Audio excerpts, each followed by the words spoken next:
Oh, yeah. This is the one right here.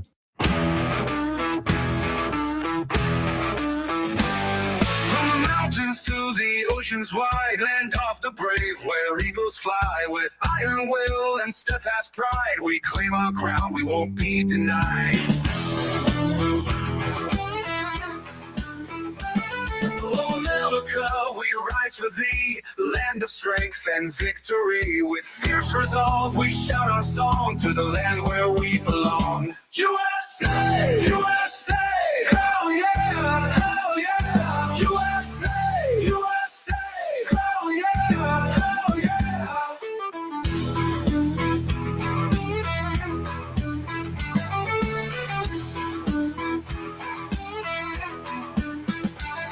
In fields of gold where heroes bled their sacrifice, our flag's been fed. The stars and stripes, they blaze the sky, a testament that we won't comply.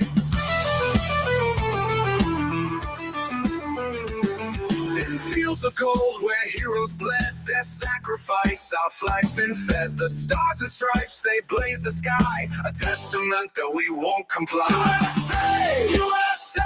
Hell yeah! Hell yeah! USA! USA! Hell yeah! Hell yeah!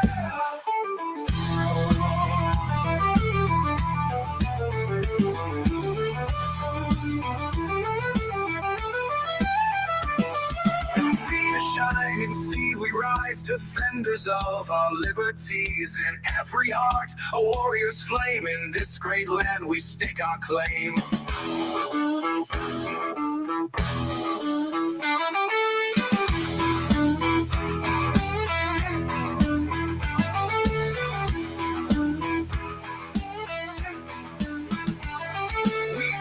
Those who gave their all, their courage echoes in freedom's call. In unity we march and stand, guardians of this mighty land.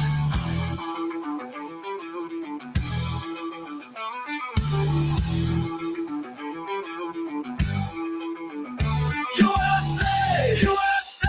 Hell yeah! Hell yeah! USA! USA! Hell yeah! Hell yeah! When fields of gold where heroes bled their sacrifice, our flag's been fed. The stars and stripes, they blaze the sky, a testament that we won't comply. USA! USA! Hell yeah! Hell yeah! USA! USA! Hell yeah! Hell yeah! With gratitude we pledge our might to the land that forged our fight. Oh, America, forever free, we shout and praise our land of dreams.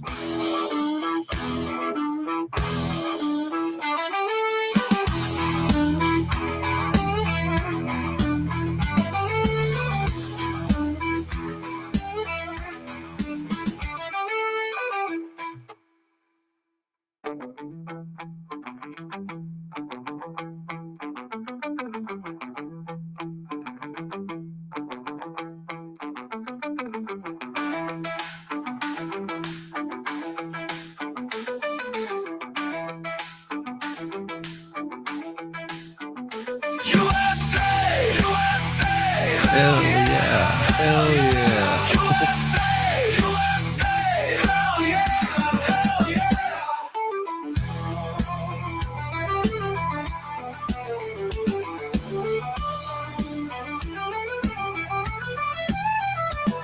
From sea to shining sea we rise, defenders of our liberties. In every heart, a warrior's flame. In this great land we stake our claim. USA! USA! Hell yeah! Hell yeah! USA! USA! Hell yeah! Hell yeah! With gratitude we pledge our might to the land that forged our fight. Oh, America, forever free, we shout and praise our land of dreams.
Good morning, everybody. I hope you're doing well. It's so good to see you. Happy 4th of July, everybody. Go and make sure that you're celebrating with, enjoying freedoms this country has offered you. Even if you're not from this country, you should be celebrating. This is one of the most important days that we declared independence from England, that we became a country of our own. It wasn't long after that we ratified our Constitution and we made it even better. Yes. It is it is a beautiful, beautiful Thursday. Sorry I was running a little late. My dogs decided that they were going to celebrate on their own and raised nine kinds of hell just because they're psychos, little psychos. Getting crazy. It's good to see all of you here this morning. Welcome. It is 4th of July, and you should be just as happy as can be. This is just crazy, crazy stuff. I have seen some really interesting stuff running around on the interwebs, of course, because that's what happens on the interwebs. Craziness happens. And what we have is, where did that go? Oh, yeah. Damn it. Now I can't find it because I'm silly as all get out. This right here. Boom. All right. Let's open this thing up because everybody's going to be talking about this today. I'm pretty sure that it's going to happen, as we all know. Hurricane Beryl rolls towards Mexico after leaving destruction in Jamaica and East Caribbean, depends on how you say it. I think it's all the same. Hurricane Beryl ripped off roofs in Jamaica, jumbled fishing boats in Barbados, and damaged or destroyed 95% of homes on a pair of islands in St. Vincent and Grenadines before rumbling towards the Cayman Islands and taking aim at Mexico's Caribbean coast after leaving at least 7 dead in its wake. What has been the earliest storm to develop into a Category 5 hurricane in the Atlantic weakened slightly but remained a major hurricane. Its eye was forecast to pass just south of the Cayman Islands overnight. Mexico's popular Caribbean coast prepared shelters, evacuated some small outlying coastal communities, and even moved sea turtle eggs off beaches threatened by the storm surge. But nightlife hotspots like Playa del Carmen and Tulum, tourists took one more night out on the town. Mexico's Navy patrolled areas like Tulum, telling tourists in Spanish and English to prepare for the storm's arrival. Early Thursday morning, the storm center was about 500 miles southeast of Tulum, Mexico. It had a maximum sustained winds of 125 miles an hour and was moving northward at 21 miles per hour. Beryl was forecasted to make landfall in a sparsely populated area of lagoons and mangroves south of Tulum in the early hours of Friday, probably as a Category 2.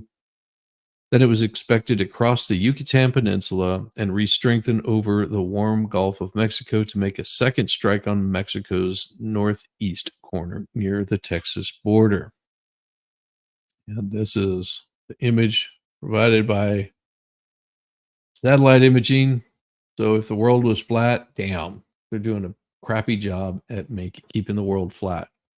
The storm had already shown its destructive potential across a long swath in the southeastern Caribbean. Beryl's eye brushed the Jamaican southern coast Wednesday afternoon, knocking out power and ripping off roofs of some homes. Prime Minister Andrew Holness in Jamaica had not seen the worst of what could possibly happen. We can do as much as we can do as humanly possible, and we leave the rest in the hands of God.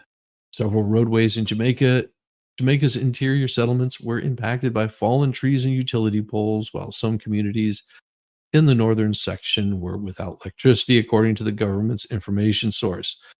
The worst perhaps came earlier in Beryl's trajectory when it stacked smacked two small islands of the Lesser Antilles. Michael Forbes, the St. Vincent Grenadiers Director of National Emergency Management Organization, said about 95% of homes in Maru and Union Island have been damaged by Hurricane Beryl. 3 people were reportedly killed in Grenada and Caracu, and another in St. Vincent and the Grenadines. 3 other deaths were reported in northern Venezuela, where 4 people were missing. Officials said one fatality in Grenada occurred after a tree fell on a house. Karine James, the environmental minister, told the Associated Press. St. Vincent and the Grenadines Prime Minister Ralph Gonzalez had promised to rebuild the art. I'm not even going to try to say it. Hey, I'm not going to even try it. In Cancun Wednesday afternoon, Donna McNaughton, a 43-year-old cardiac physiologist from Scotland, was taking the approaching storm with stride. Her flight home wasn't leaving until Monday, so she planned to follow her hotel's advice to wait it out. We're not too scared of it'll die down, and we're used to wind and rain in Scotland anyway. What the it's crazy. It's crazy. Captain Autocorrect hates me too. Well, everybody. It is going to be a crazy one, and of course, they will blame this on climate change.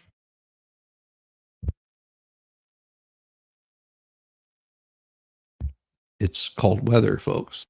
It is not climate change. It's called weather. And now I misread this. This next one, I really misread this. And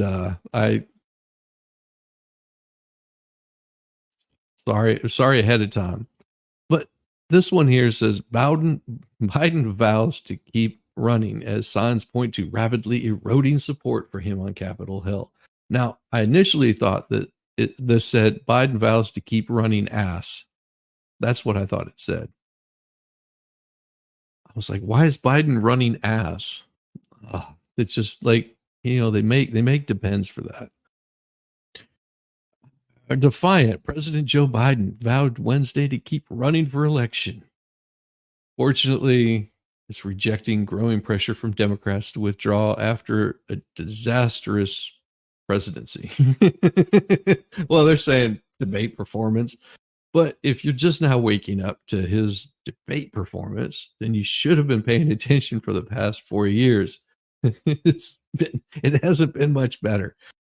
But increasingly ominous signs were mounting for the president. 2 Democrat lawmakers, like haymakers, have called on Biden to exit race while leading an ally publicly suggested how the party might choose someone else. And senior aides said they believe he might only have a matter of days to show he was up to the challenge before anxiety in the party boils over.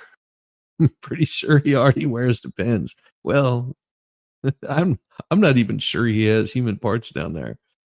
Oh, but increasingly ominous signs. Oh yeah. Let me say this as clearly as I possibly can, as simply and straightforward as I can.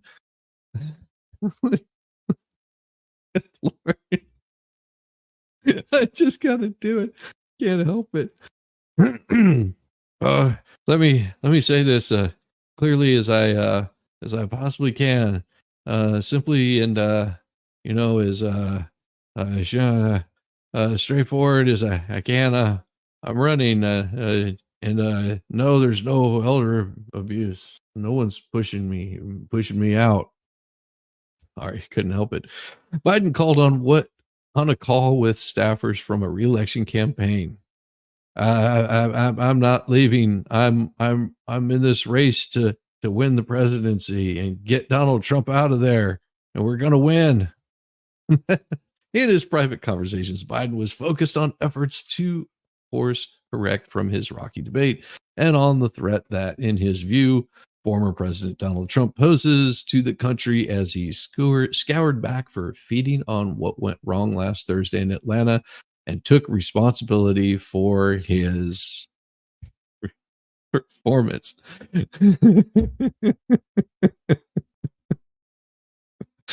We had a direct, open, clear-eyed conversation about the debate, his thoughts on what happened and why it wasn't his best evening or best debate or best presidency or best year or best past 4 years.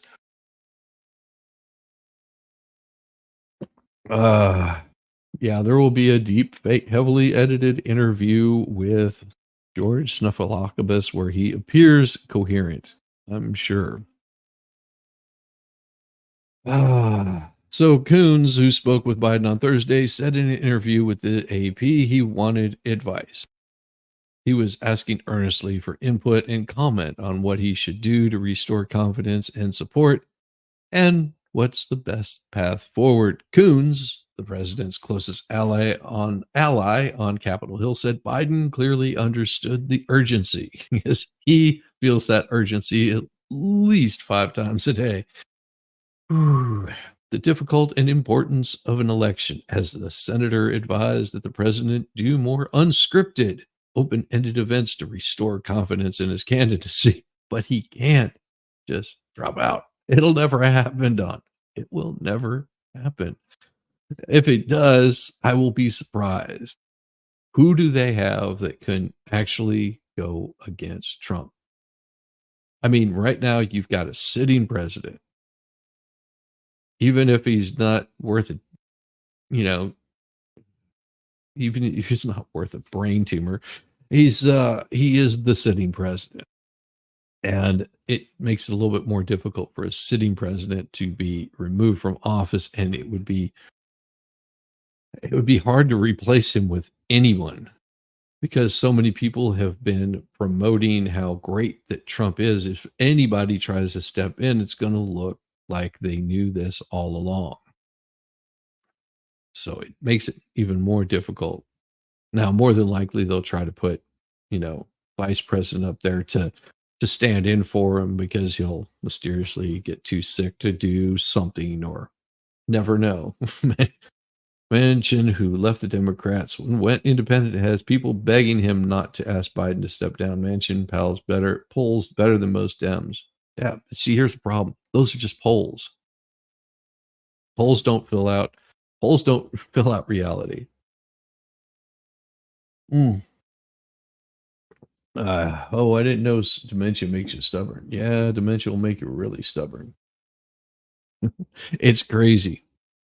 Biden's efforts to pull multiple levers to salvage his faltering reelection, including his impromptu appearance with campaign aides, private conversations with senior lawmakers, and a weekend blitz of travel and a network television interview, but he was confronting serious indications that support for him was rapidly eroding on Capitol Hill, as is his mind and among other allies. A representative, a Democrat in Arizona, Paul Raul, whatever, told New York Times that he thought that though he backs Biden as long as he is a candidate, there we go. This is an opportunity to look elsewhere. And what Biden needs to do is shoulder the responsibility for keeping that seat. And part of that responsibility is to get out of this race. Well, no one cares what you have to say in Arizona, especially in the Democrat Party. Senior advisors say they believe the 81-year-old Biden may have more days to mount a convincing display of his fitness for office before his party's panic over his debate performance and anger about his response boils over, according to two people with knowledge.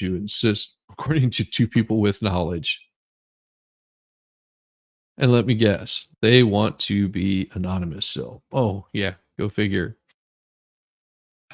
The president accepts the urgency of the task, having reviewed the polling and mountains of media coverage, but he's convinced that he can do that in coming days and insistent that he will not step out of the race. It's because I was tired and I was traveling and all the excuses. I mean, come on, guys, throw me a bone here. Biden met for more than an hour at the White House on Wednesday night, which is a stretch for him because, President Donald Trump would have been able to do that without a problem anytime, day or night, wouldn't matter. There would be no shutting it down. He would have been right there the whole time and been very convincing to make sure that people understood that he is just fine, as he showed whenever he got the coof. Oh, you guys remember? Got the coof, knocked him down for what, a day? But they said they were standing behind Biden despite being concerned about a Trump victory in November. The president is our nominee. The president is our party leader, said Governor Wes Moore of Maryland. He added that in the meeting, Biden was very clear that he is in this to win this. Despite such reassuring sentiments, a major Democrat donor, Netflix co founder Reed Hastings, also called on the president to exit the race, saying, Biden needs to step aside to allow a vigorous Democrat leader to beat Trump and keep us safe and prosperous. Hmm. Nobody has a chance. You're on fire. Very angry that the leftist media played along with this gaslighting for 3.5 years. Shame on them forever. Well, I'm with you. I'm with you, Jack Buck. I am with you on that.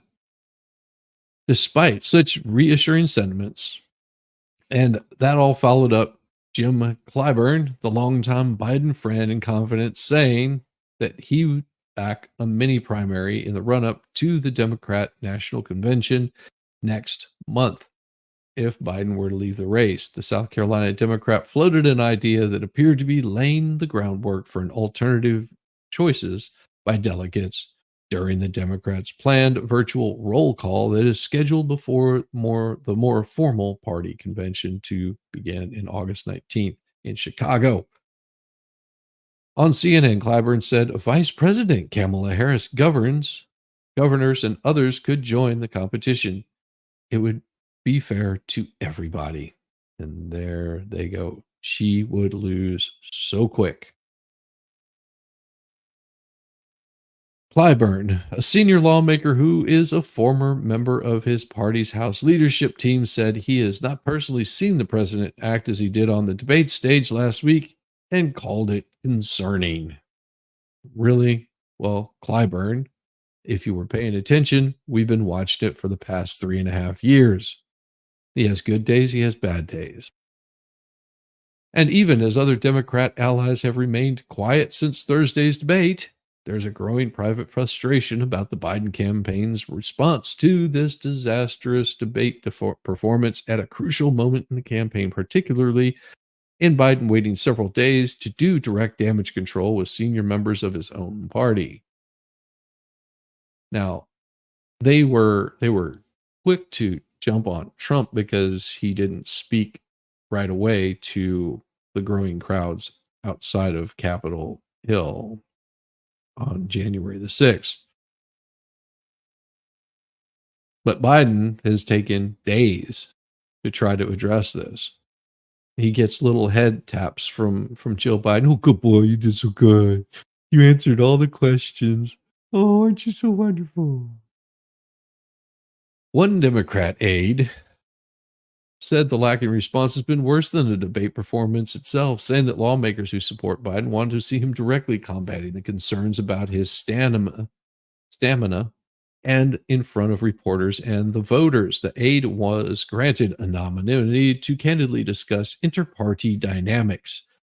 Most Democrat lawmakers are taking a, well, we're just wait and see approach with Biden because they're just as incompetent as he is, though holding out for a better idea of how the situation plays out through new polling. We're gonna poll and see who's polling really well. And Biden's scheduled ABC News interview, according to Democrat lawmakers who've requested anonymity to speak bluntly about the president. When Texas Representative Lloyd Doggett, who called on Biden to leave the race this week, shopped around his move for support from other Democrat lawmakers, he had no takers and eventually issued a statement on his own. According to a person familiar with the effort, granted anonymity to discuss it. So they're all going to be anonymous. So all these people that are calling on him to be thrown out and have someone replace him has freaked out. And they're like, oh, no, we won't talk about this. I want to be anonymous because I will lose my job. because we know it's been like this for the past 3.5 freaking years. Everybody's seen it. Everybody knows it's happening. And oh my God, they are just going to suck on his toes like you've never seen before. But there was also a sense that the waiting period will soon expire if Biden does not step up his outreach to Capitol Hill or prove otherwise that he's up to the job or any job or just getting awake in the morning.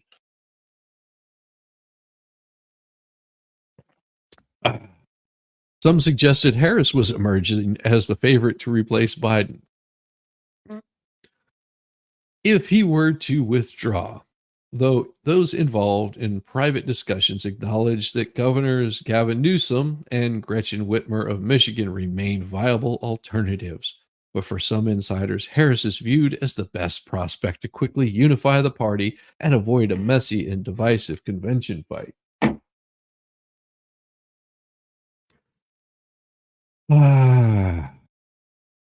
Just as we beat Donald Trump in 2020, we're going to beat him again in 2024, said Biden, who told participants that he would not be dragged out of the race.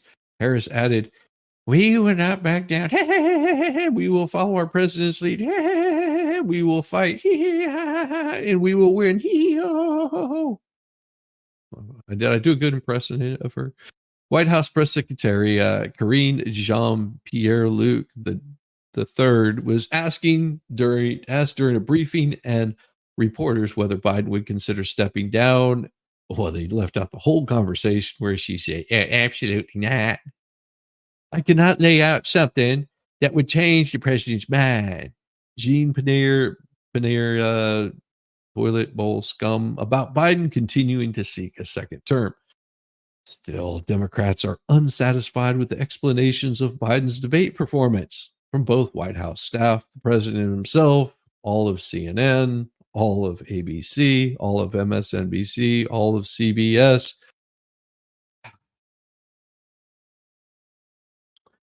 And there's a deeper frustration among some of the party who feel that Biden should have handled questions about his stumbling debate performance much sooner, and that he has put them in a difficult position by staying in the race. You've made it difficult for us to cover for you in the news whenever you can't even handle a question from CNN that you were given earlier. You knew the question, you knew the answer, you couldn't even do that. How do we cover for you? The Leadership Now Project, a group of business executives, academics, and thought leaders, or just a-holes, said in a letter that the threat of a second Trump term is great enough that Biden should pass the torch of this year's presidential nomination to the next generation of highly capable Democrats. He couldn't do it 4 years ago. What makes you think he's going to do it now? Trump's campaign issued a statement noting that every Democrat now calling on the president to quit was once a supporter of Biden and has been for the past 3.5 years. Trump has a slight lead over Biden on 2 polls of voters conducted after last week's debate. One poll conducted by another bunch of idiots found that 3/4 of voters, including nobody cares, about 7 in 10, and nobody cares, about 6 in 10, and still nobody cares. Biden campaign pollster, nobody cares about. That's the problem with CNN, MSNBC, AP. Stop reading your freaking poll numbers. If you're looking at the poll numbers, you're not looking at what's right in front of you. You're looking at what's being told to you. You're being lied to. You're being fooled upon. You are the idiots. If you want to know how these people really think about you, is exactly going on. All you have to do is take it from Trump's mouth himself. I'm sure you guys have seen this running around on the internet. Oh my God. Well, here it is. What did I do with the debate the other night? Amazing. That old broken down pile of crap. Yeah. It's a bad guy. He just quit, he's quitting the race. Is that right? Yep, I got him out of the race. And that means we have Kamala. I think she's going to be better. She's so bad. She's so pathetic. It's so amazing. It's just a fucking man. So I just can't imagine. But can you imagine that guy dealing with Putin and the president of China, who's a fierce person? He's a fierce man, a very tough guy. Yeah, that is straight from former President Trump's mouth. He was not holding back anything. Every poll is different. Size effing matters, though. Size effing matters. Yes, that is what he had to say. But there is also something I wanted you guys to see. This was posted by Satan himself. Satan worshippers crack me up. Why would you worship a deity that literally lost a fiddle contest to some random hillbilly in Georgia? That was Satan that posted it. Not just evil, just misunderstood. That is hilarious right there. When I saw that, that cracked me up.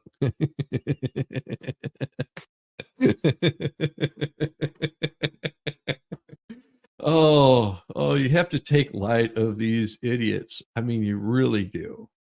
Oh, but they won't let it go. They won't let it go. It's going to get crazier as we get closer to the election. Satan isn't a deity.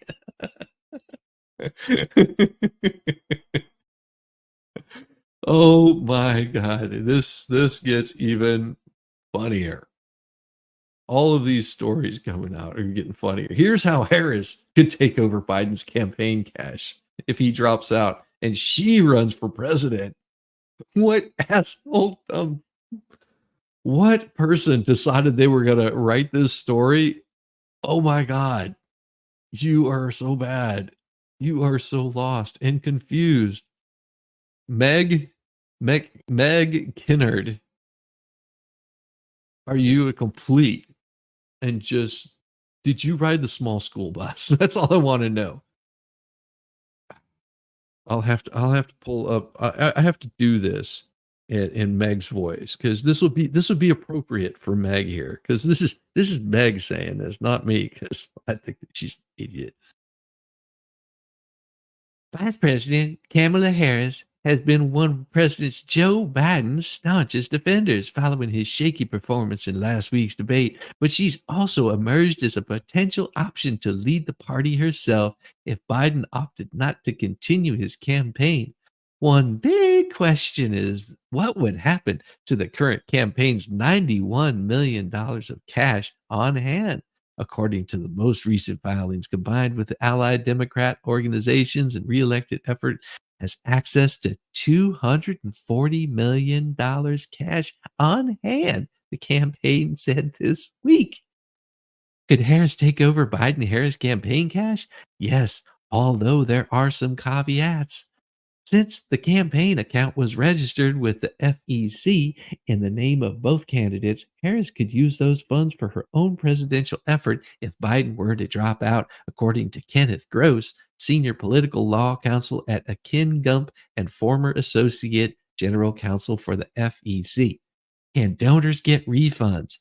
Only if the campaign said yes.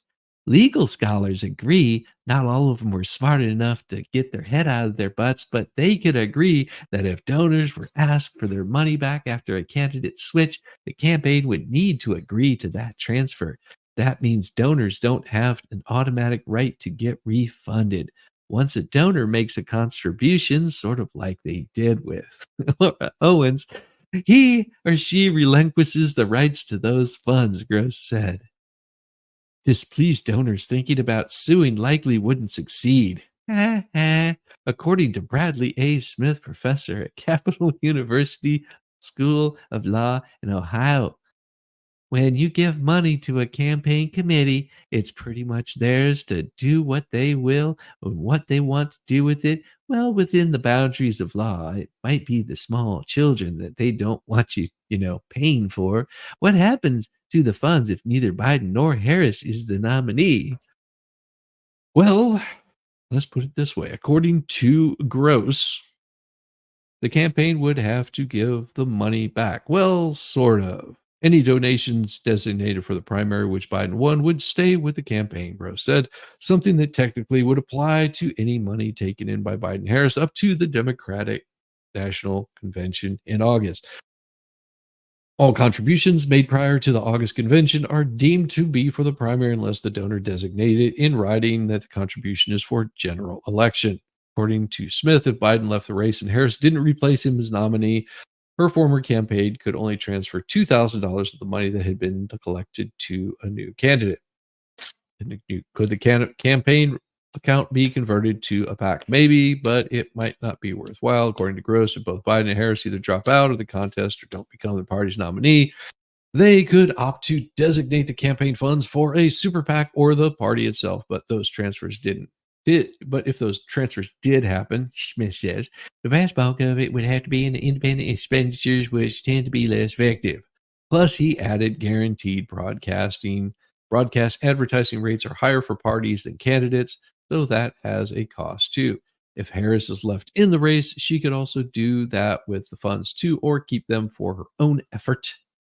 And if the account in general were converted to a political action committee, or better known as a PAC, that new entity would have limits on what it could send to the new candidate, said Saurav Ghosh, director of the Federal Campaign Finance Reform for the Campaign Legal Center. Even if Biden's campaign committee immediately converted to a political action, so it's all about the money at this part. It's all about the money for this part. Oh, would Kamala to swing any normie women? Sad to say, my 73-year-old mom would vote any woman for president because she wants to see it happen before she dies. Well, except for a conservative. Well, there you go. Then there's no difference, That's how it goes. I hope she's well into her 80s before that happens too. Absolutely. First, I guess you could say that. Sure, man. The presidential race options aside, Smith suggests that a Biden-Harris funds could be transferred to the Democrat committee backing House and Senate candidates, or punted even further down the electoral timeline to support Democrats in future years. Other options he suggested could be a group created to promote causes and issues in line with the candidate's views, or they could give it to a charity, including, for example, a real bofo Joe Biden Center at University of Delaware. So, yeah, there's a lot they can do with the money, but that's really all that people are concerned about. You guys remember back in, what was it, 2020? Oh, my God. 4 years ago, back in 2020, this time in 2020, what was going on? I mean, you remember back when, there was a certain fentanyl overdose that was guy was found to be a murderer. Yeah, you remember that? People that, worship this guy. You know who I'm talking about. Well, and you remember that there was all these protests, and what were those protests that made it really famous? That famous line, mostly fiery, but yet peaceful, or peaceful protests, yet mostly fiery, something like that. Well, Biden at 81, often sharp and focused, but sometimes confused and forgetful.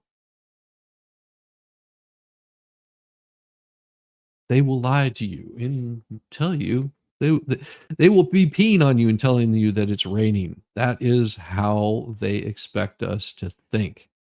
Sorry, we're not 81. Sorry, we are not stupid. And no, we know what's going on. Because this should read, he's often confused and forgetful, but sometimes he's sharp and focused. Sometimes. Yes. And of course, we've got 1, 2, 3, 4, 5, 6 writers on this particular story. They had to update it last night at 10:30 just to get this story to where it is now. President Joe Biden's conduct behind closed doors in the Oval Office and on Air Force One and in meetings around the world is described in the same dual way by those who regularly see him in action. Oh, so special. He's often sharp and focused, but he also has moments, particularly later in the evening, when his thoughts seem jumbled and he trails off mid sentence or seems confused. Sometimes he doesn't grasp the finer points of policy details. He occasionally forgets people's names and stares blankly and moves slowly around the room.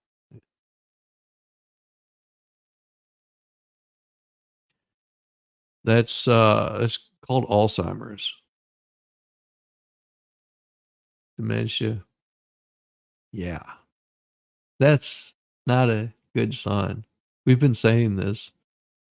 Uh, it's called sundowners. That's the part where people lose what's going on around them. They're great in the morning, but by the time evening falls, they're sort of a bumbling idiot. Oh. Biden's occasional struggles with focus may not be unusual for someone his age with dementia, with Alzheimer's, with not being full. But at 81 years old and seeking another 4 years of this in the White House, don't see it. I don't see him being able to make they are just pumping him full of all kinds of drugs just to keep him damn awake, just to keep him alive and breathing because they need him for this next coming election. Because oh my God, they're starting to realize how poorly they failed by putting Camel Toe in there. That was probably the worst possible person that they could put in there, but they thought, "Oh, it'll make the Republicans angry." Oh, you ain't seen angry yet. Wait until she gets in there. Hey, you ain't gonna be happy at all either. But at 81 years old and seeking another 4 years of White House, the moments when he's off his game have taken a fresh resonance following his disastrous debate performance against anybody. The president appeared pale, gave nonsensical answers, stared blankly, and lost his train of thought. Isn't that wonderful? The June 27th face off alarmed Democrats and his financial backers, in part because Biden seems so much worse than during the almost routine moments when he's less sharp. And that has raised questions about whether he's up for anything, let alone a campaign that's only going to get nastier, and whether he can effectively govern for another 4 years, even if he wins. No different than he's been governing for the past 3.5. Don't you worry, Democrats. Your Democrats have you in control. We understand the concerns we get. We get it. The White House press secretary, Karine Jean-Luc Picard, Neil Colony, said this week, but she insisted Biden has no intention of stepping away from the campaign. The president is clear-eyed and focused on staying in the race. The debate was a critical moment in Joe Biden and President Trump's rematch to make their case before a national televised audience, but debate watchers seem to agree Biden had a bad night, just like he had a bad 3.5 years prior. But there have been other notable signs in recent years. They say weeks, we say years, from Biden's constrained itinerary during a recent visit to France, to his flat demeanor during a big dollar Hollywood fundraiser with the top stars. Oh yeah, that was one where Jack Black got up there and was like, "I will vote for Biden." The story is based on interviews with 24 people who have spent time with the president privately, some of whom were granted anonymity to discuss interactions that were not intended to be public. How he is in private is how he often is in public, uneven. The way Biden acts in private, according to regular observers, often tracks how he comes off publicly in both settings. He can be commanding one day and halting the other. A day after his debate blunder, Biden's voice at the North Carolina rally was forceful, his eyes alert, his delivery confident. As he spoke, cheers filled the room. That's because they prop him up. I give you my word as a Biden, I wouldn't be running again if I didn't believe with all my heart and soul that I can do this job, he told supporters. Well, Riley, the stakes are just too high. But sometimes Biden speaks so softly it's difficult to make out his words, even with a microphone. He'll stop mid sentence and trail off during speeches. At other times, he runs the room, leading the audiences, joking and shaking hands with thrilled supporters in clear command of the moment. His gait is often stiff. That might be his diaper is full, but sometimes he jogs. Just call, like, just call her the loud poodle. Makes more sense. Oh, Jesus. Calling for a Harris Sanders ticket.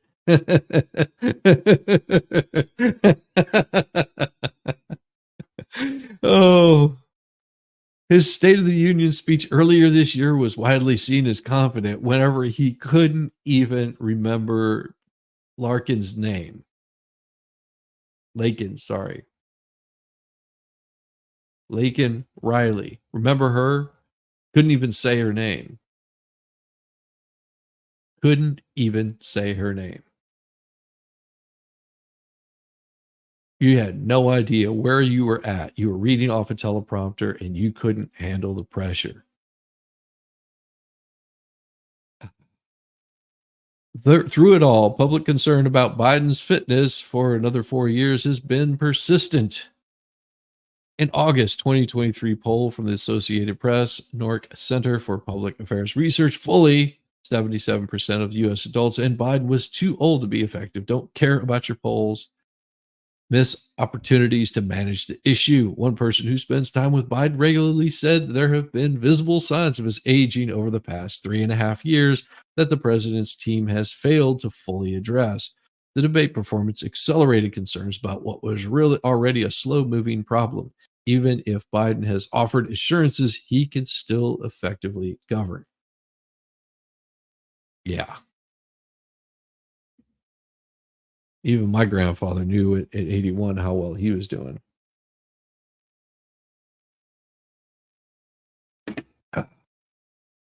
And he was well, he was well brighter than this guy for a long time.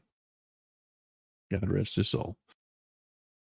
Biden's advisors have been aggressively dismissive of questions about his age. We don't care about his age. Whenever you see an old man faltering and you want to call it elder abuse, and they just go, no, no, no, he's just fine. He's just fine. Here, give him some more of the drug. What are you doing? But now they're acknowledging that Biden's slowdown is undeniable, as everybody's been pointing out for the past 3.5 years. We don't care about his freaking age. We care that he's not competent or capable of understanding the policies that he's setting forth. And therefore, that means that somebody is pulling his strings and somebody is doing things that are not appropriate. This is dangerous. This is not good. But now they've acknowledged that Biden's slowdown is undeniable when merely he largely made light of it, but they've taken only largely cosmetic steps to minimize his prominence in the public eye. They've reduced his use of long staircases to board the Air Force One in favor of a shorter one. The aides often accompany him when he walks in public to make his stiff gait less noticeable while his schedule remains busy. Aides have built in recovery stretches, long weekends, or extended stays in Delaware at his Wilmington and Rehoboth Beach homes or at Camp David, the presidential retreat in Maryland, to rest up after a grueling period of travel. And there it is again. Oh, it was because he was grueling. It's horrible for him. Good morning, Cindy. Good morning. Good to see you. Glad you could make it in. Happy 4th of July. 3 French officials who helped organize Biden's visit to France earlier this month said their counterparts' reactions to options offered for a state visit in Paris made them think the president's health must be fragile. They were told U.S. president needed some time to rest, and they felt Biden's entourage was very protective of him. As we said in the first place, Biden's public interactions with journalists especially have been greatly limited under a mandate led by one of his top advisors. Oh, that name sounds familiar. Need it done? Need it. Yeah, that name sounds real familiar. Even during major events with Democrats or other supporters, the White House sometimes limits how much time Biden spends with the audience. Few people said, at best, it's a protective reflex meant to shield their longtime boss. Many at the White House have been with Biden for decades, but it can also look like an effort to hide something. They are a bunch of vultures. Good morning, Funston. Good morning, Shizzy Chat, and happy 4th of July. Yes, it is. A shift in strategy to get Biden out there more. That strategy is shifting. I'm done reading it. Yeah, because this is just confirming everything that everyone already knows. In another widely circulated clip, Biden appeared to wander off on a hilltop golf course outside of Bari, Italy during the Group of Seven summit earlier this month, his back turned to leaders who had begun to gather for a group photo. In reality, he'd turned around to talk to skydivers who had landed behind the leaders, giving them a thumbs up and praising their feats. No, that is a lie. The entire scene was chaotic, with skydivers landing all around the leaders and hundreds of staff members standing on the other side of a rope. There were none behind him. He had no idea where he was. I'll be damned. The White House has never, ever hidden anything from us. Biden suddenly had a cold and jet lag after a 7-day rest. It was more than 7 days. Sorry. It was longer than that. Oh. Of course, Clyburn's discussion of many primary fuels more talk of whether Biden should end his campaign. Of course, we all know what the outcome of that's going to be, because that's what they're going to be talking about for a bit. Well, till we start talking about firearms. Make sure we've got it. Oh, damn. I was hoping they'd be able to join me. We'll see. We will see if they're able to in a little bit. What I'm going to do at this moment is I'm going to go grab myself some more coffee. You guys, all you fine folks, make sure that you've hit that like and subscribed if you haven't already. But it's about that halfway point where I need to get me some coffee poured down my gullet. All right, so go grab yourself a nice cup of coffee, tea, if you're from England or whatever. Yes, we still whooped your butts, kicked you back out, sent you back packing, and we have become allies with you since. But still, in the meantime, this is 4th of July. Go grab yourself some coffee. Be true American. America. Morning sun, it's a brand new day. Gotta shake the sleep, gotta find my way to the kitchen where the coffee's hot. Take a little break, give it all I got. Rise and brew, yeah, rise and brew. Wanna get my cup and start anew. Rise and brew, yeah, rise and brew. Take a little break is what I gotta do. Stepping out of bed, feel the reggae beat. Shuffle to the kitchen, moving my feet. Coffee's calling, got that morning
gotta get the coffee. Start a brand new day. Whiz, get up, it's time to ride. Whiz and Coffee, sweet harmony. Down in the kitchen, beans are on the grind. Whiz is humming to the streaming time. The aromas rising, filling up the air. Cup of Java magic takes away the care. Whiz away the care. Rise and brew, yeah, rise and brew. Gonna get my cup and start anew. Rise and brew, yeah, rise and brew. Take a little break is what I gotta do. The sun is shining, so Whiz is dancing with his coffee cup. In the morning sunlight, he's lifting up with every sip and every funky beat. Whiz is ready to take on any feat. Whiz, get ready to take on any feat. Rise and brew, yeah, rise and brew. Gonna get my cup and start anew. Rise and brew, yeah, rise and brew. Take a little break is what I gotta do. Whiz and Coffee, sweet harmony. My balls are tingling. Yeah, my balls are tingling. Oh, no. Yes. Yes. It is an honor. Oh, well, let's see how long YouTube. Now, YouTube. Let me explain this ahead of time. If you're triggered by this, you can always change the channel. But I would hope that you would stay, because this is very important, especially on the 4th of July. You need to pay very close attention to this. It is me reporting on the news. Okay. So, YouTube, giving a warning here.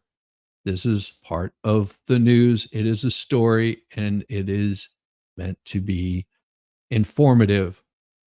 Okay. All right, here we go.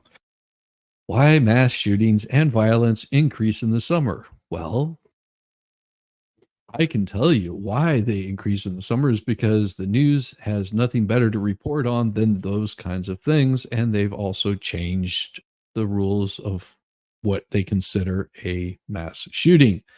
And why does violence increase in the summer? I don't know. Maybe because people are able to get out and touch grass, and because they've been cooped up forever. This is, oh, Welsh lady, man, I've got to do it again. I just can't help it. I just can't help it. It is morning. Yes, it is. And I will do this once again. And I want everybody to join in here for me. Join in wishing Welsh lady a happy birthday. Happy birthday to you. Yes. Happy birthday to you. Happy birthday, Welsh lady reads. Happy birthday. Happy birthday to you. Happy birthday to you. Happy birthday to you. Happy birthday, happy birthday, happy birthday to you. Happy birthday to you. Happy birthday to you. Happy birthday, happy birthday, happy birthday to you.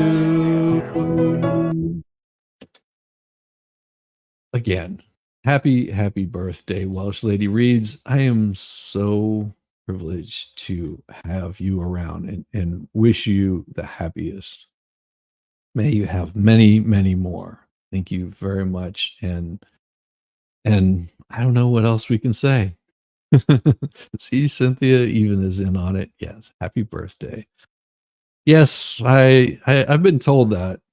I've been told that. Not often, but I'm told that. Then here I have why mass shootings or violence increase in the summer. Isn't it weird how I do this? Oh my gosh. Chat is awesome. And you guys, everywhere you go today, if you see Welsh lady in there, just wish her happy birthday. I want to see her blush. I want to see her blush. Violence and mass shootings often surge in the summer months, especially around the 4th of July. Why is it historically one of the deadliest days of the year? Wow, I didn't know that. Could it be because people are playing with fireworks and fires happen and people do silly things? A flurry of shootings around the holiday a year ago left more than a dozen people deceased and over 60 wounded. Just 2 years ago, on the 4th of July, parade left 7 people deceased near Chicago. The mother of a 10-year-old boy left paralyzed by the attack said Wednesday that her family won't go to this year's parade. Well, that would make sense. I want to see her eyeshadow. I hope so. I hope you're blushing. No, happy birthday to you, really. I don't know if we'll be able to ever attend the parade again. Well, little Timmy, and you live in these kinds of cities, you voted for the kind of horrible tactics that these people use. It's unfortunate. The Gun Violence Archive, which has changed the way that they report on mass shootings involving 4 more people. Oh, see, there it changed. They changed it right there. It used to be they considered a mass shooting of, or a mass shooting of 4 or more people, not including the shooter, and they had to have deceased, is how they used to track it. So now it looks like there's quite a bit more. Yeah, Chicago has multiple mass shootings every holiday. It used to be 3. Well, now it's 4 or more. No, it used to be 4, and that did include the shooter. Shows June, July, and August have had the highest total number in over the past decade. Well, now you're changing it to past decade because I thought it was this year. The lowest totals were from December through March. That's because nobody wants to go out in the cold, as Smollett found out. Independence Day topped the list with 58 over the last 10 years, closely followed by the 5th. It's gathering, the free time, the drinking.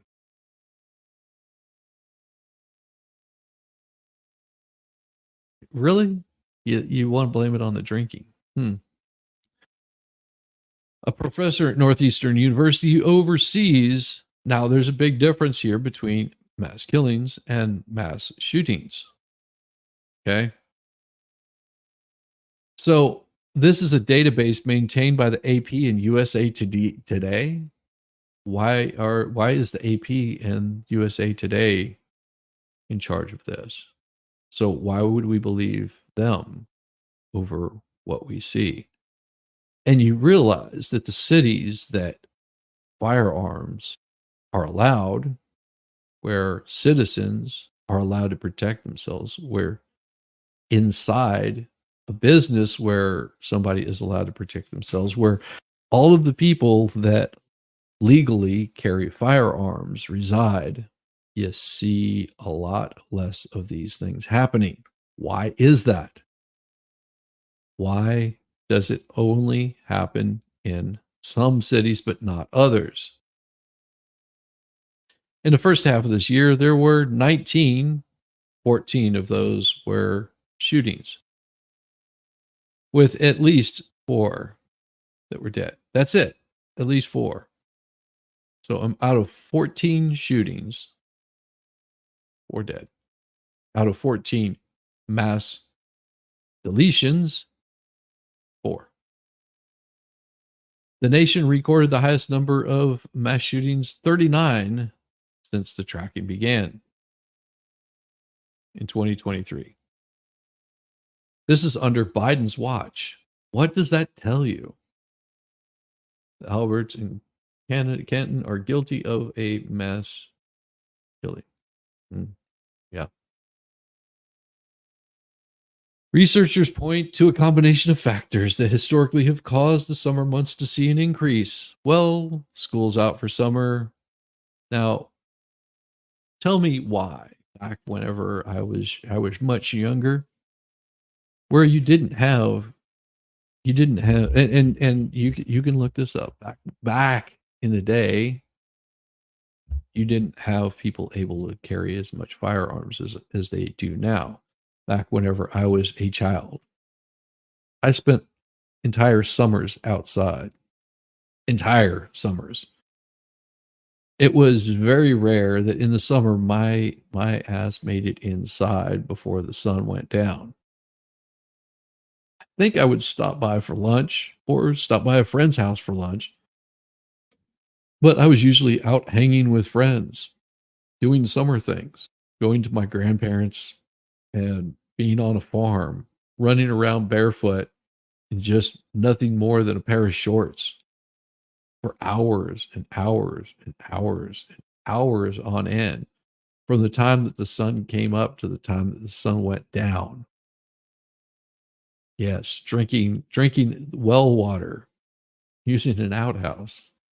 Well, it's so amazing to me that we had all of these wonderful things in the summer, but we didn't have shootings. My grandparents kept firearms open, sitting out in the open, leaned up in a corner. We're 12 gauge, 10 gauge, the 20 gauge, the hunting rifles, all sat. Every single one of them, every year. We never even thought about touching them because we would have had our nubbins removed. Yeah. Every firearm was considered to be loaded, and there wasn't mass shootings. Was it because our parents, our grandparents actually took the time to explain to us gun safety?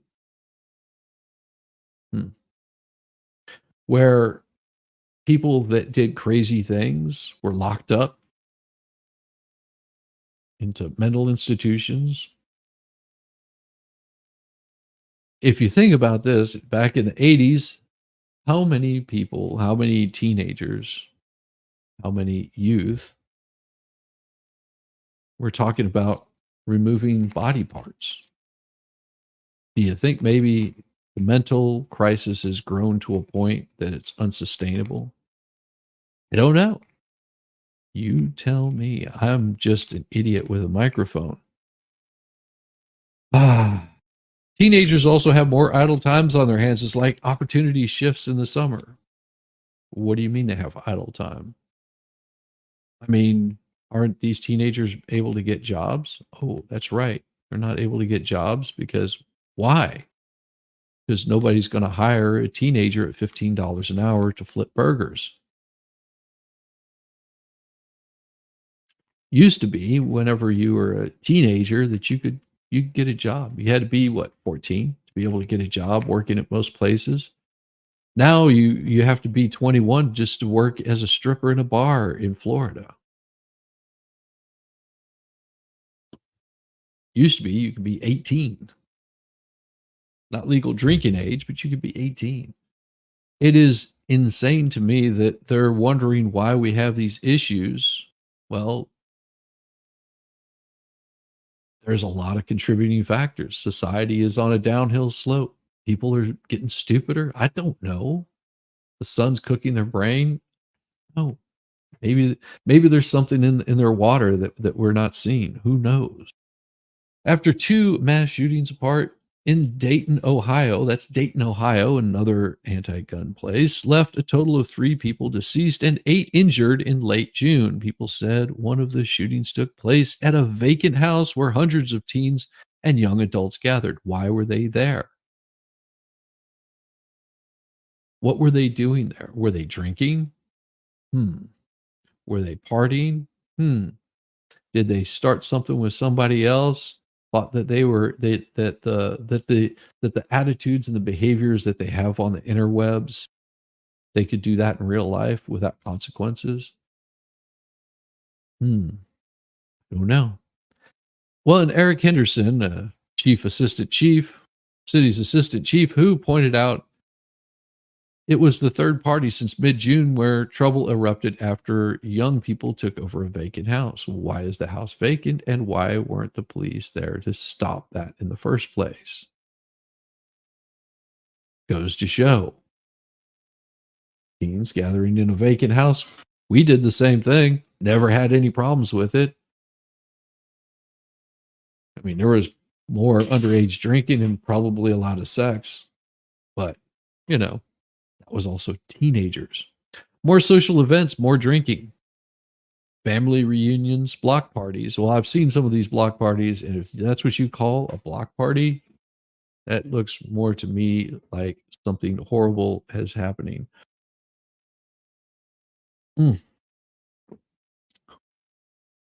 We do know just about every summer there's an uptick in violence, so I anticipate that's happening this summer. I fully anticipate it's happening next summer and the summer after that, says a Miami criminologist. The likelihood of being a victim in a mass shooting is still extremely low, but it doesn't mean there's the potential for more victims if something happens at a crowded event. This is why I stay away from crowded events. Been saying this to my wife for years while she's wanting to go and party and hang out, go check out parades. I'm like, I don't trust people. I don't trust people to do stupid things. I'm fine with myself. If I can be there and I can be armed, I'm happy. My wife says, no, we can't allow that. Like, then I don't want to go. Why would I want to go to a crowded event? I was always causing trouble as a teenager. Trust me. As a teenager, I was a hellraiser, always causing trouble. No, whenever I was a kid, we would get in fights. Hell, we would even throw rocks at one another and shoot each other with BB guns. But never did we, in a million years, look to remove someone's life. Ever. You get in a fight, you would take your lickings or you would put out the lickings. And then afterwards, you would shake hands and walk off or tell each other to F off and then relentlessly taunt each other. But usually you gained respect for a person after that fight. It wasn't meant to delete somebody. That's not how we looked at it as kids. And I grew up in a not so nice part of town where the color of my skin might have been the oddity. Just saying. We didn't care. We were still friends at the end of the day. We knew who the bad kids were, and it didn't matter what color they were.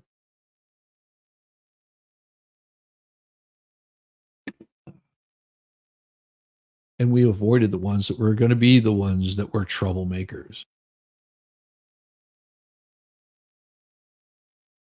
Tempers rise with hot temps? No. Several studies have linked warm weather. Don't care about your studies. The weather than hotter than normal temperatures with rising tempers. It's not just the summer. They also link the increased temps with more violent crimes, although other factors come into play. Like, I never licked anyone in a fight. Well, I have. I have bitten, scratched, grabbed the groin. I have punched, kicked, scratched, clawed, and you see an opportunity, you go for it. Yeah, I've been beat a few times. Makes people a little angry because there's nowhere to cool down and tensions rise. You have no escape from that. You're just more upset. Well, you can say the same thing whenever it's cold. Doesn't matter.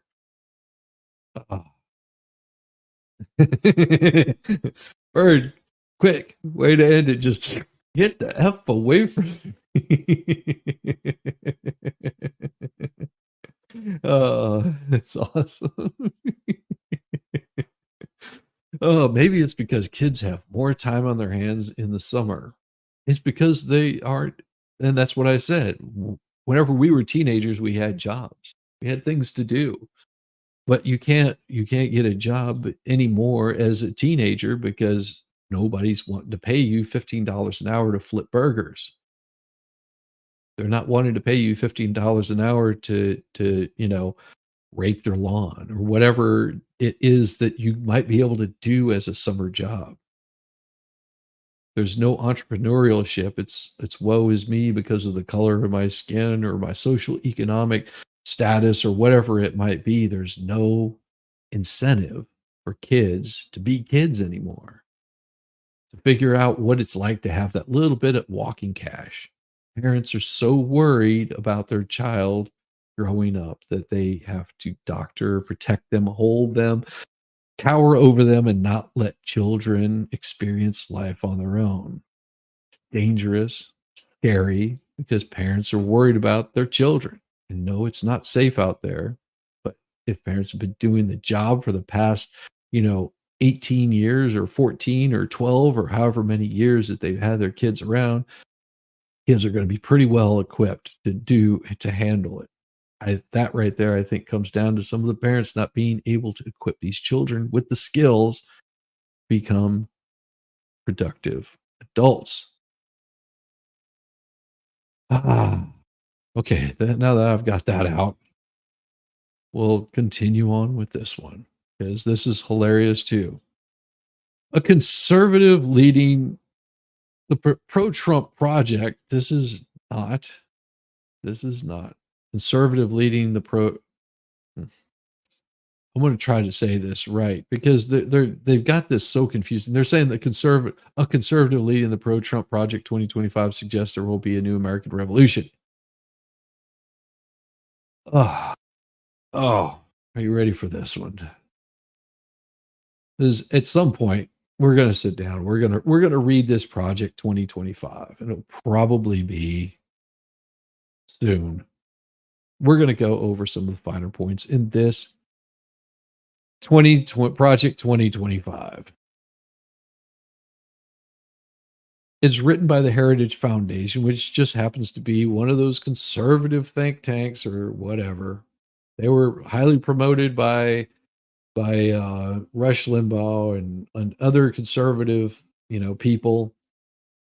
And all that they are is just a think tank and pointing out ways that they can make. No, 2025 Project 2025 suggests. No, well, 2025 Project is a real thing. It was written by the Heritage Foundation. And like I said, we'll go over at some point in time, just not today. We'll go over their finer points and just, yeah, Trump has never endorsed 2025 Project, but everyone says it's his agenda. It's not. It's a conservative agenda, but it's not his agenda. And of course, they're going to talk about Kevin Roberts. The Heritage Foundation speaks at the National Religious Broadcasters Convention at the Gaylord Opryland Opry. Sorry, Jesus, I can't read today. Opryland Resort Convention Center in Nashville, Tennessee. Roberts, the leader of the conservative think tank planning for a massive overhaul of the federal government, says we're in the midst of a second American Revolution that will be bloodless if the left allows it to be. I don't really think that we should be concerned with this outside of what they have to say. And Allie Swenson, she looks a lot like Taylor Lorenz. Why is it with the big teeth and the overdone makeup? I don't get it. Good morning, Stacy. Hey, Stacy Schmidt, good to see you. Happy 4th of July to the USA. Yes, yes. And again, yes, happy 4th of July. All of you fine people. And I have something I want to share with you guys because it is pretty damn awesome. I released it this morning on my YouTubes, and I thought it was appropriate. This is for all of you guys. It's 5 minutes and 54 seconds of pure, unadulterated happiness.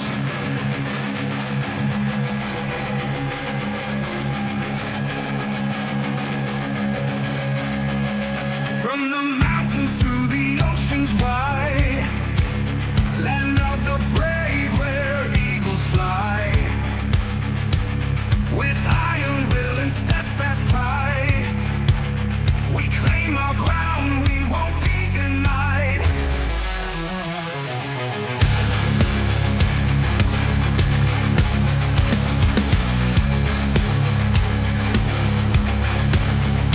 Oh, America, we rise for thee, land of strength and victory. With fierce resolve, we shout our song to the land where we belong. USA, USA, hell yeah, yeah. USA, USA, hell yeah. In fields of gold where heroes bled, their sacrifice our flag's been fed.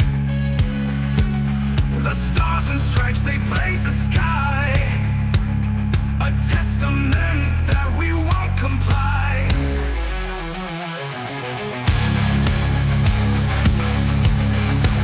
Oh, America, we rise for thee, land of strength and victory. With fierce resolve, we shout our song to the land where we belong. USA, USA, hell yeah, yeah. Yeah, yeah. USA, USA, hell yeah.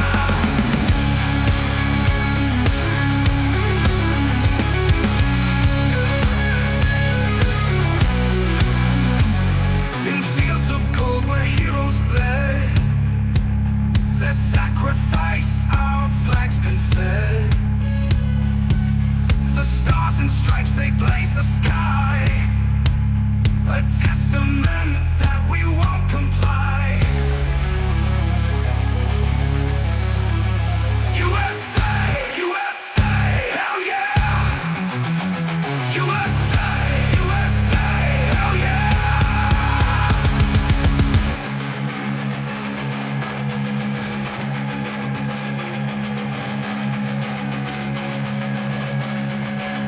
From sea to shining sea we rise, defenders of our liberties.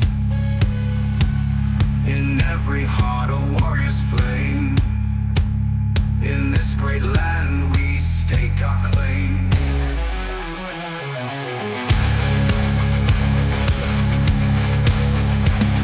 We honor those who gave their all, their courage echoes in freedom's call.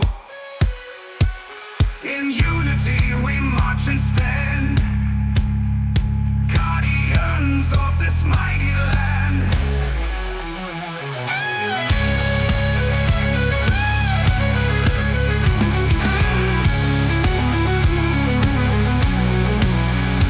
Oh, never those who gave their all, their courage echoes in freedom's call.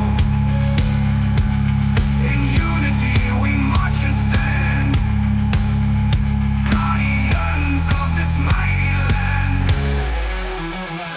On Meritude we pledge our might to the land where we belong. USA, USA, hell yeah. USA, USA, hell yeah. Oh, America, we rise for thee, land of strength and victory. With fierce resolve we shout our love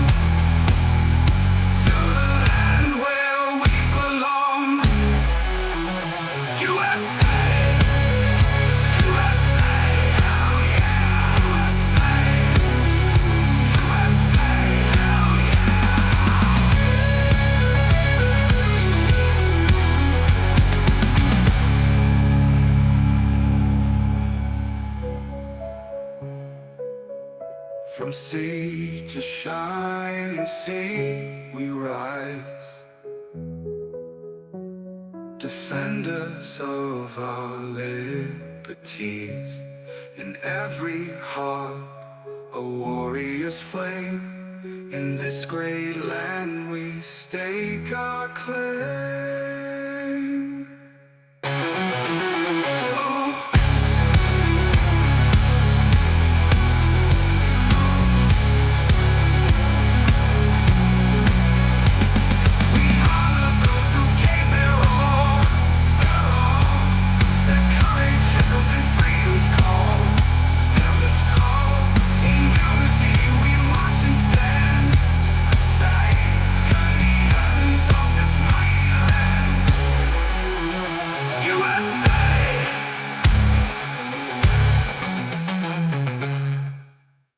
Ah, yes.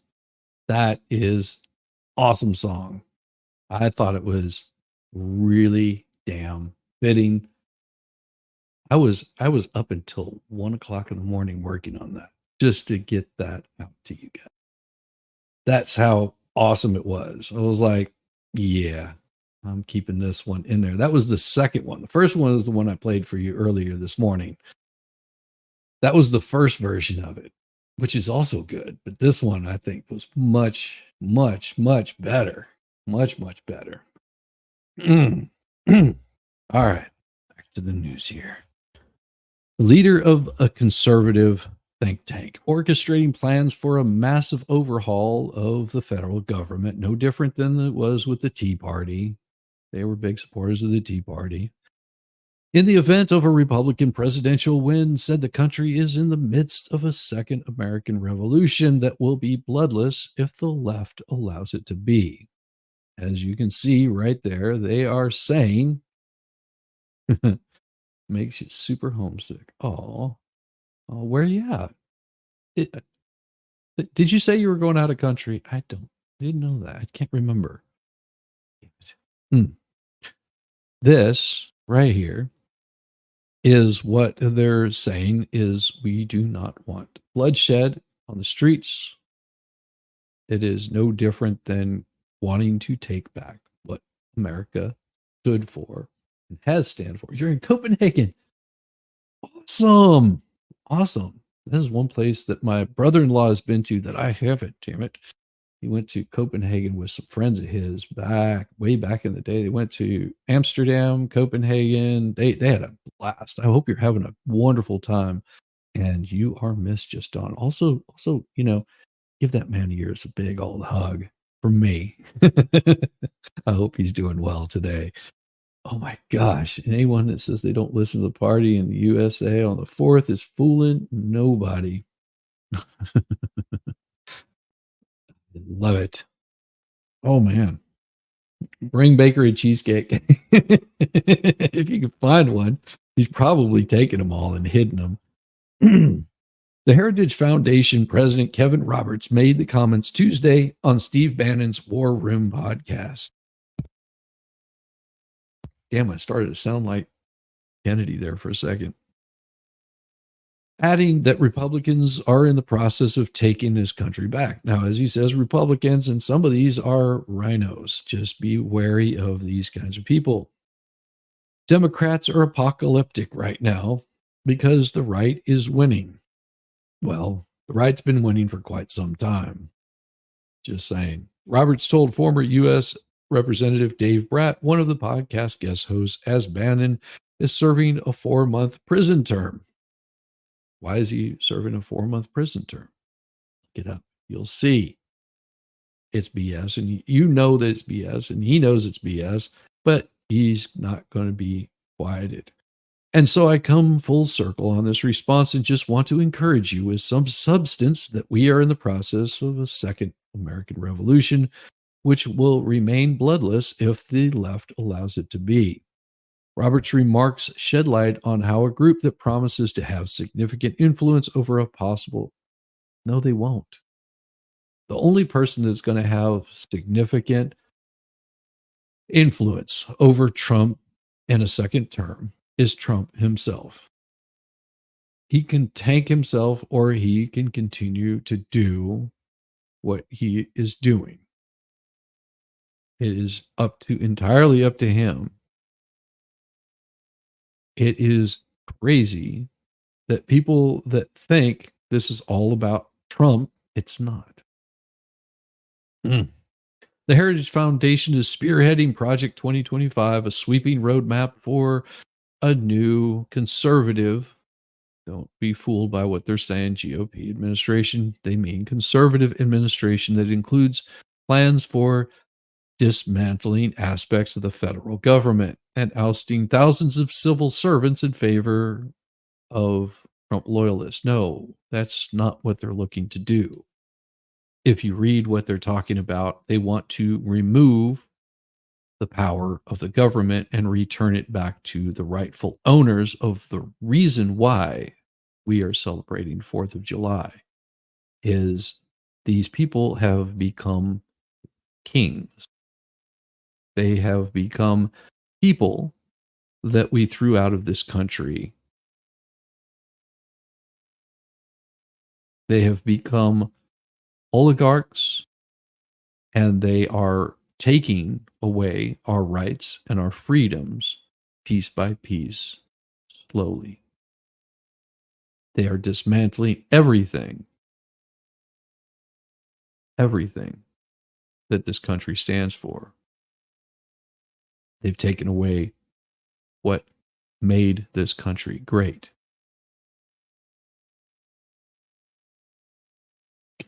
Has nothing to do with Trump. As I said, Trump is just who they will blame for all of their ill wills. And see, they're talking about democracy. Hopefully, we do rid ourselves of democracy and go back to being a constitutional republic. Democracy is a killer of freedom. Need I play it again? I've played this, I don't know how many times, over the long haul of what democracy is. And it goes to show that it should be played again. Because we need to explain to these fine people how bad democracy is for this country. So let's play it again so we can understand American democracy should be dismantled. And let me explain to you again why democracy is bad. Here we go. Democracy is a form of government based upon the principle of majority rule, period. End of discussion. Now, that's not very complicated. Majority rule.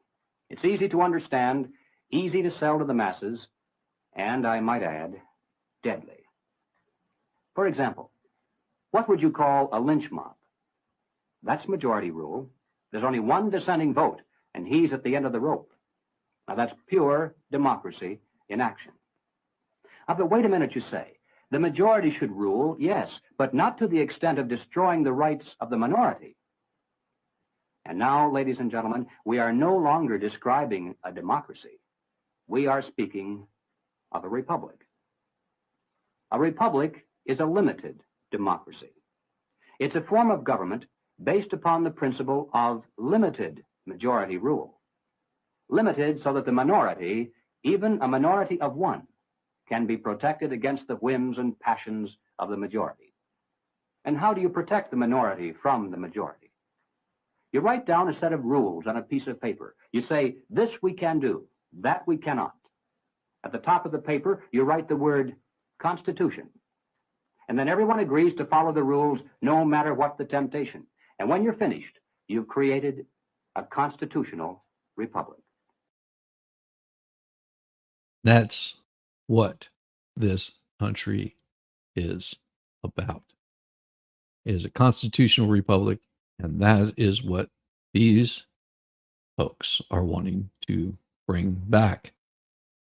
And of course, for Democrats, they consider it to be chilling. A Democrat candidate, Marianne Wilson, wrote on a social platform, their idea of bringing us back to a constitutional republic is to undo what they have done to our country. James Singer, a spokesperson for President Joe Biden's reelection campaign, pointed to this week's 4th of July holiday in an email statement saying, well, let's do it. Let's do this in a voice that would be fitting of this fool right here. Let's do it in a voice that would be fitting of this fool. 248 years ago, tomorrow declared an independence from a tyrannical king, and now Donald Trump and his allies want to make him one at our expense, dreaming of a violent revolution to destroy the very idea of America. That is not at all what this is about. As you could see, that they said they do not want this to be violent. They want to restore us back to being a constitutional republic.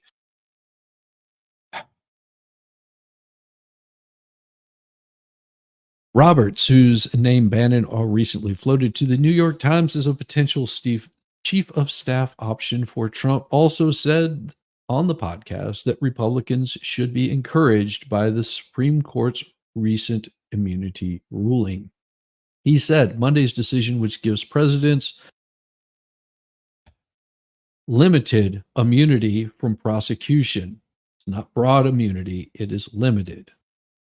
They want to paint this as a broad brush. That would be incorrect. If you read what their outcome was on this, they said, we are not going to go after every single president. We're going to uphold what the Constitution says. The Constitution says that you can't do this to presidents.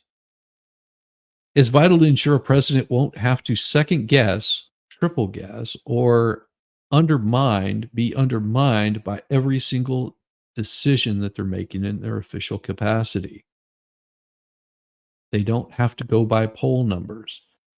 This is what a constitutional republic is about.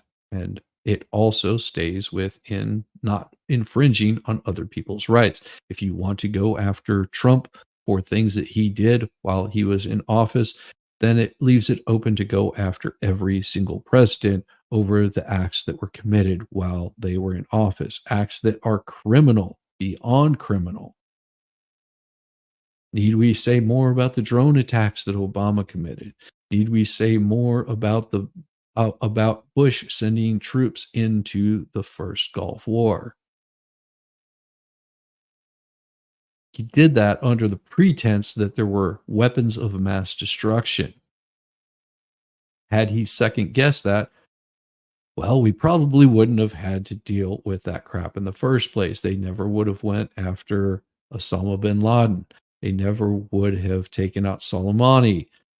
All of the things that America does, if you have a leader that has to second guess every single thing or go by the whims of the people, they're not going to be an effective president.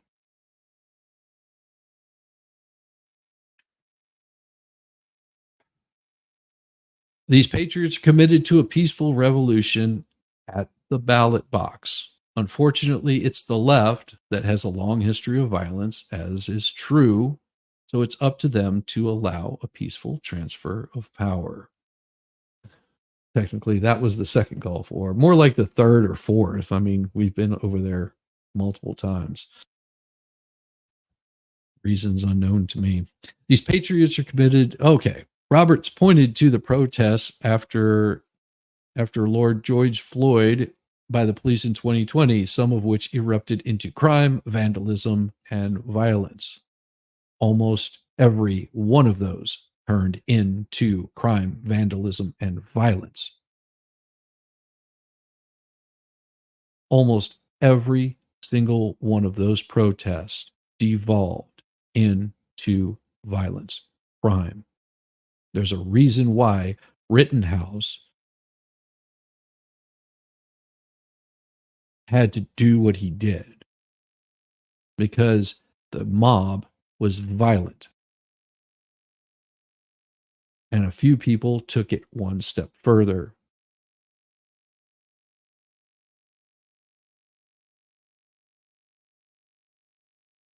That right there should give you pause.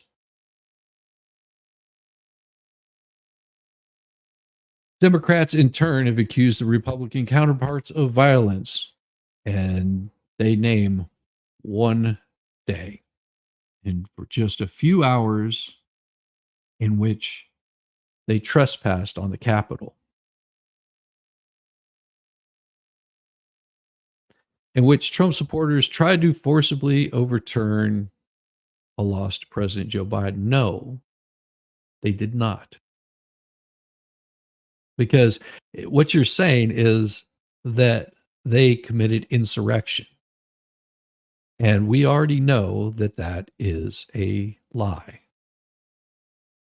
It has been proven time and time again that these are the talking points of the left, and AP needs to get their head out of their ass and tell the truth. Heidi Burrich, a co-founder of the Global Project Against Hate and Extremism. Okay, this is a left-wing group right here. If I look this up, I can almost guarantee that this is going to be a very left-wing group.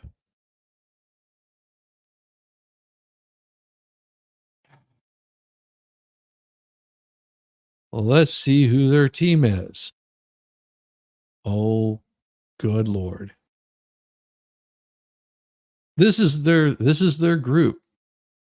This is their group right here. And I have somebody waiting in the back, but we're going to hold off for a sec because I've got something special for them. This group right here is these two. Not really the people that I think understand what this is all about. Not people that I understand what this is all about. And no, I do have something special.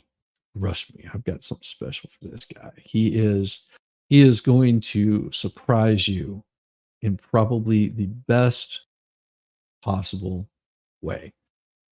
But you're going to have to bear with me while I find him here. Damn it, where in the hell did it go? Here somewhere. Oh, yeah.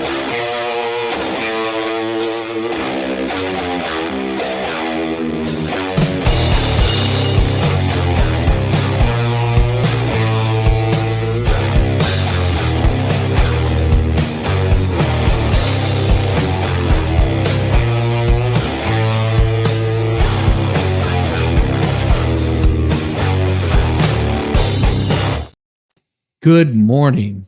Good And morning. see, I had this pulled up specifically for you. Oh, AP's boy. picks of the 2024 best movies so far, from Furiosa to Thelma, I Saw the TV Glow to Challengers.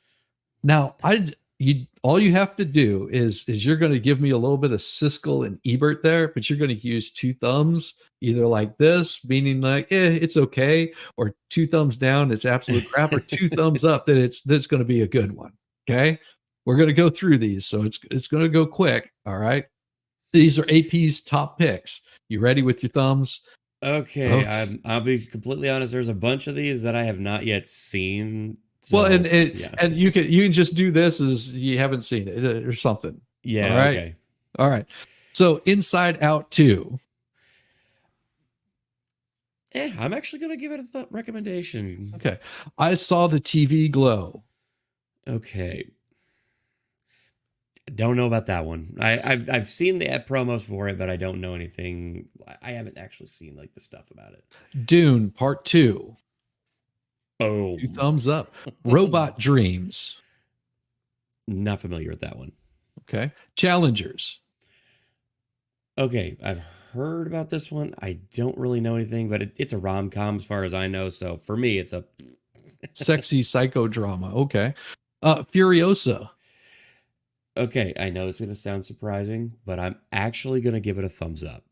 Excellent. It's actually a decent movie. Love Lies Bleeding.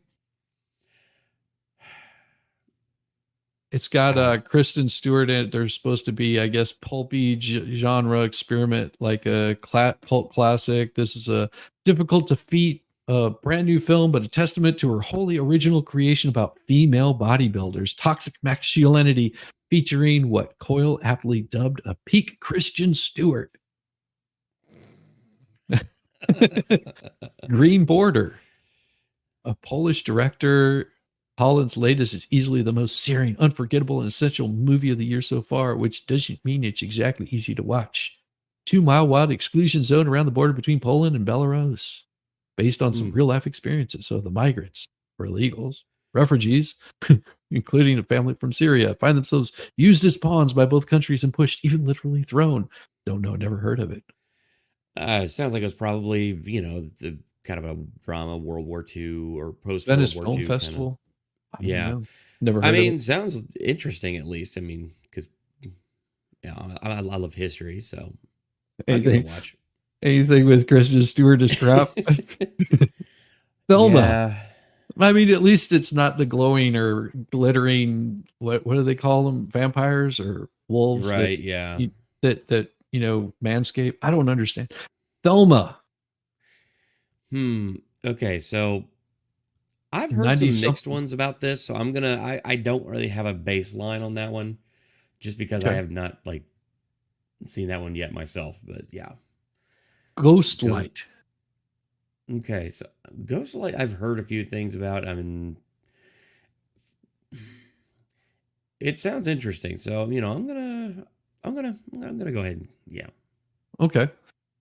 Evil Does Not Exist. It is about a bitter but sweet but rich digestive.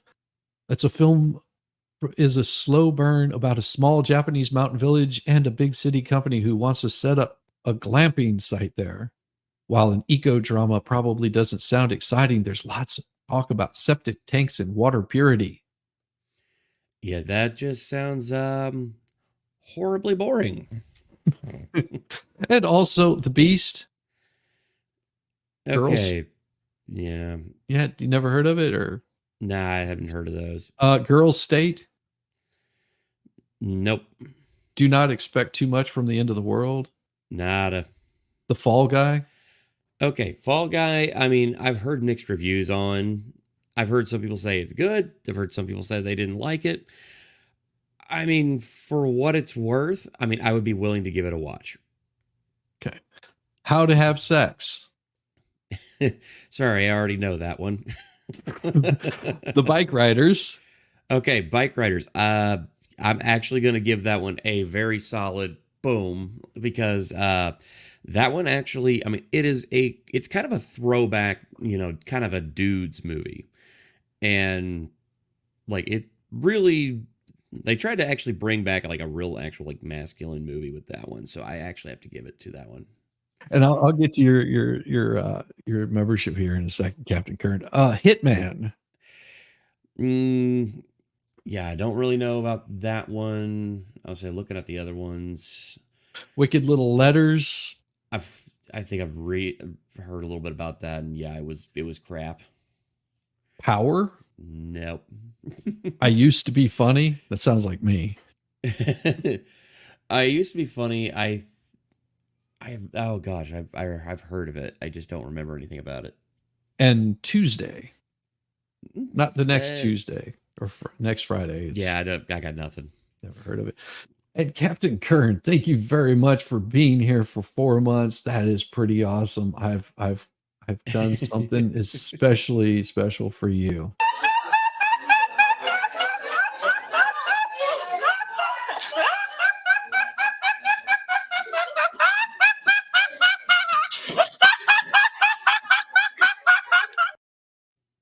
I couldn't help it. I had to do it. I had to do it.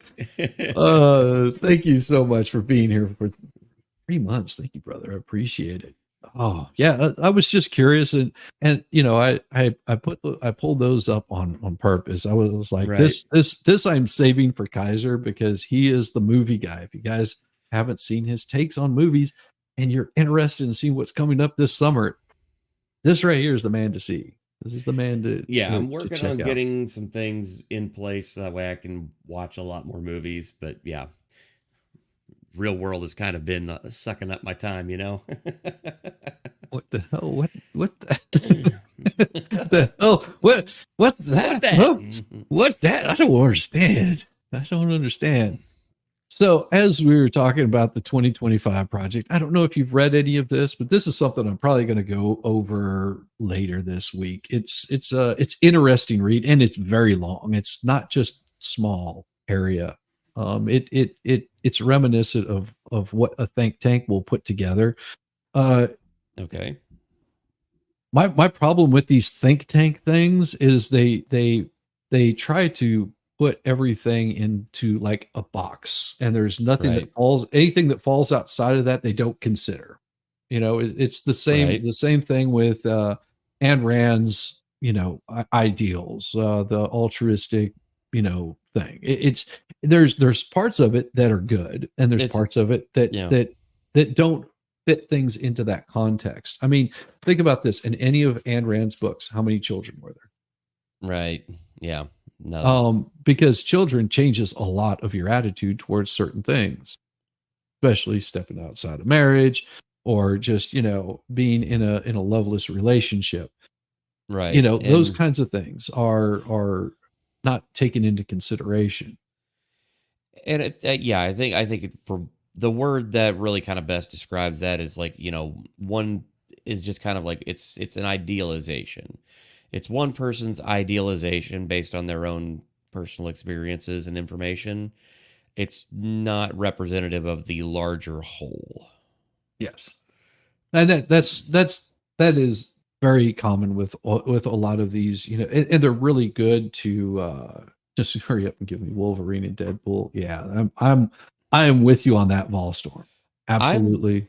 I'm digging into some stuff on that one, but there's some projections that it may actually underperform where we think it might. Now, Hey, that's say fine by based on me. I still say based on the information that I've been seeing, I'm pretty sure that movie's gonna easily make a billion, and it's probably gonna be a very profitable movie for Disney for this year. But yeah, it's just I've been hearing some rumors, and it's got me curious. Yeah, I'm curious about these also. Late Night with the Devil. Hmm. Yeah, I'm like I said, I wait until because I just can't go to movie theaters anymore. I have a hard time going there. It's not because I don't enjoy going. It's just the Right. wife and we you know I like to see action movies on the big screen, where she wants to see like the glittery vampires or something like Right. that on the big screen. I'm just like, eh. Yeah, my wife is very big into a lot of them, like shows and movies that are very typical of ladies. She's really into Bridgerton right now, which I really could not give a crap about. So Aren't there like lots of boobs in that? fuck if I know. I haven't watched it. I don't care. Look, as far as I know, okay, there's one really quick way to absolutely turn me off to a series, and that is to basically set it in the British aristocracy somewhere in the 17, 1800s.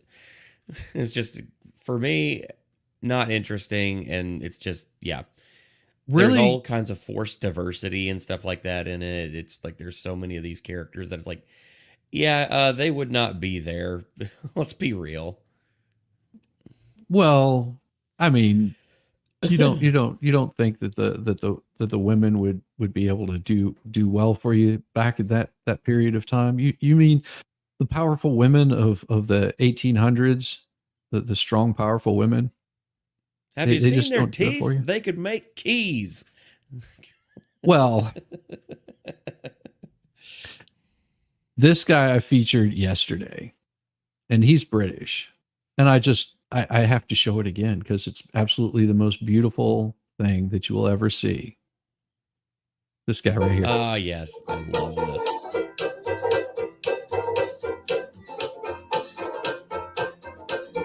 I tried, and I tried even more. I cried, and I can't recall what for.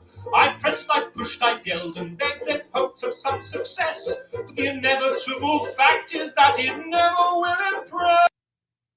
Yep, and that's all you guys get. You'll have to watch the one yesterday or watch the one later because it is awesome as all get out. So you just said you were a huge Downton. What is that? I don't even know what that is. Downton. I don't know what that is. What is that? Dude. Okay, again, British show with, I'm assuming, a bunch of like stuffy people in mansions and shit. So I'm like, yeah, no, I don't care. No, I haven't. Okay, look, it's my the wife 4th of watches. y'all. It's the 4th of July. I haven't given a shit about the British since July 4th, 1776, and I'm not about to start.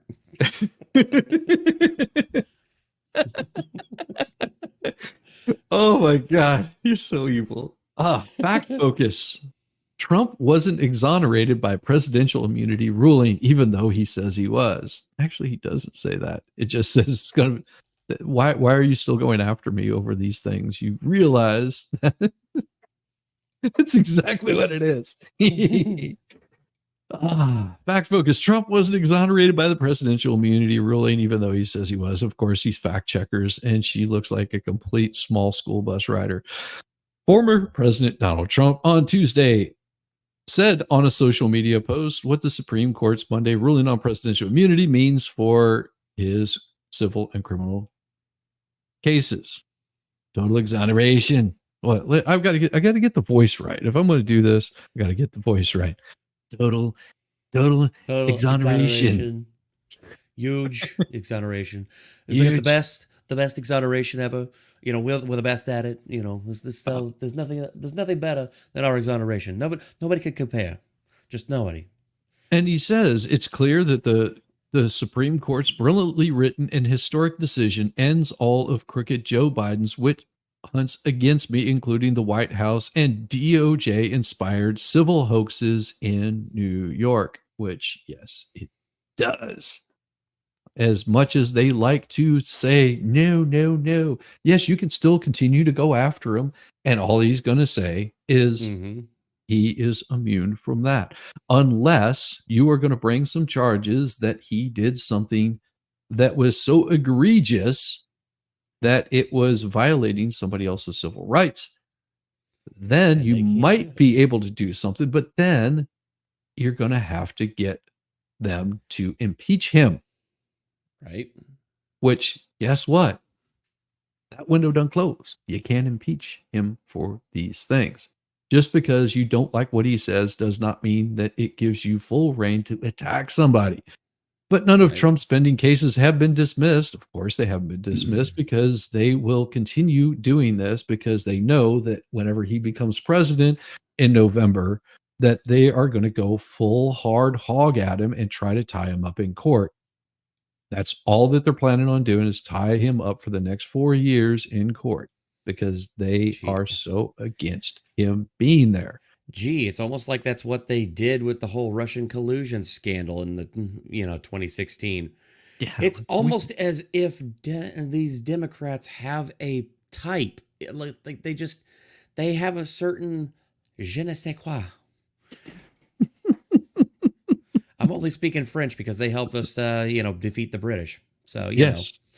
By the way, would like to say happy 4th of July out there to all you beautiful people out there. And just want to make sure we all know what the score is. And,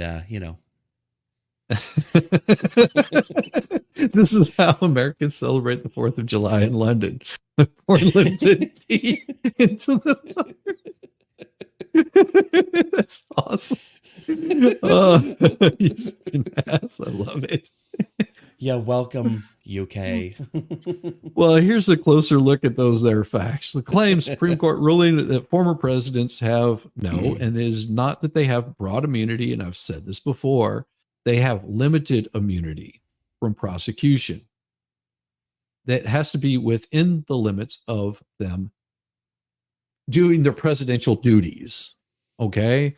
So if a president is busy working and he's attacked by somebody, happens to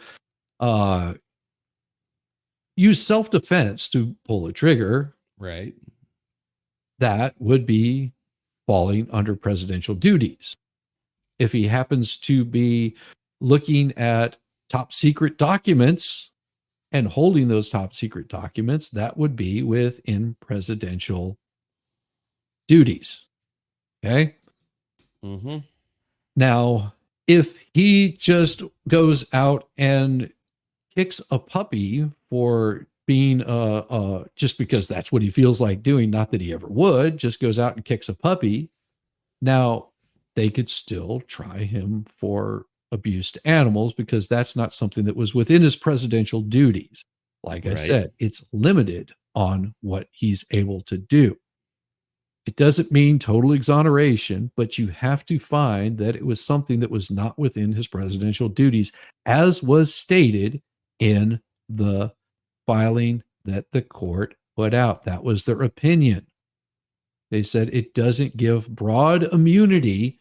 It's very limited on what he's got, but you're going to have to show that it was something that was committed outside of his presidential duties.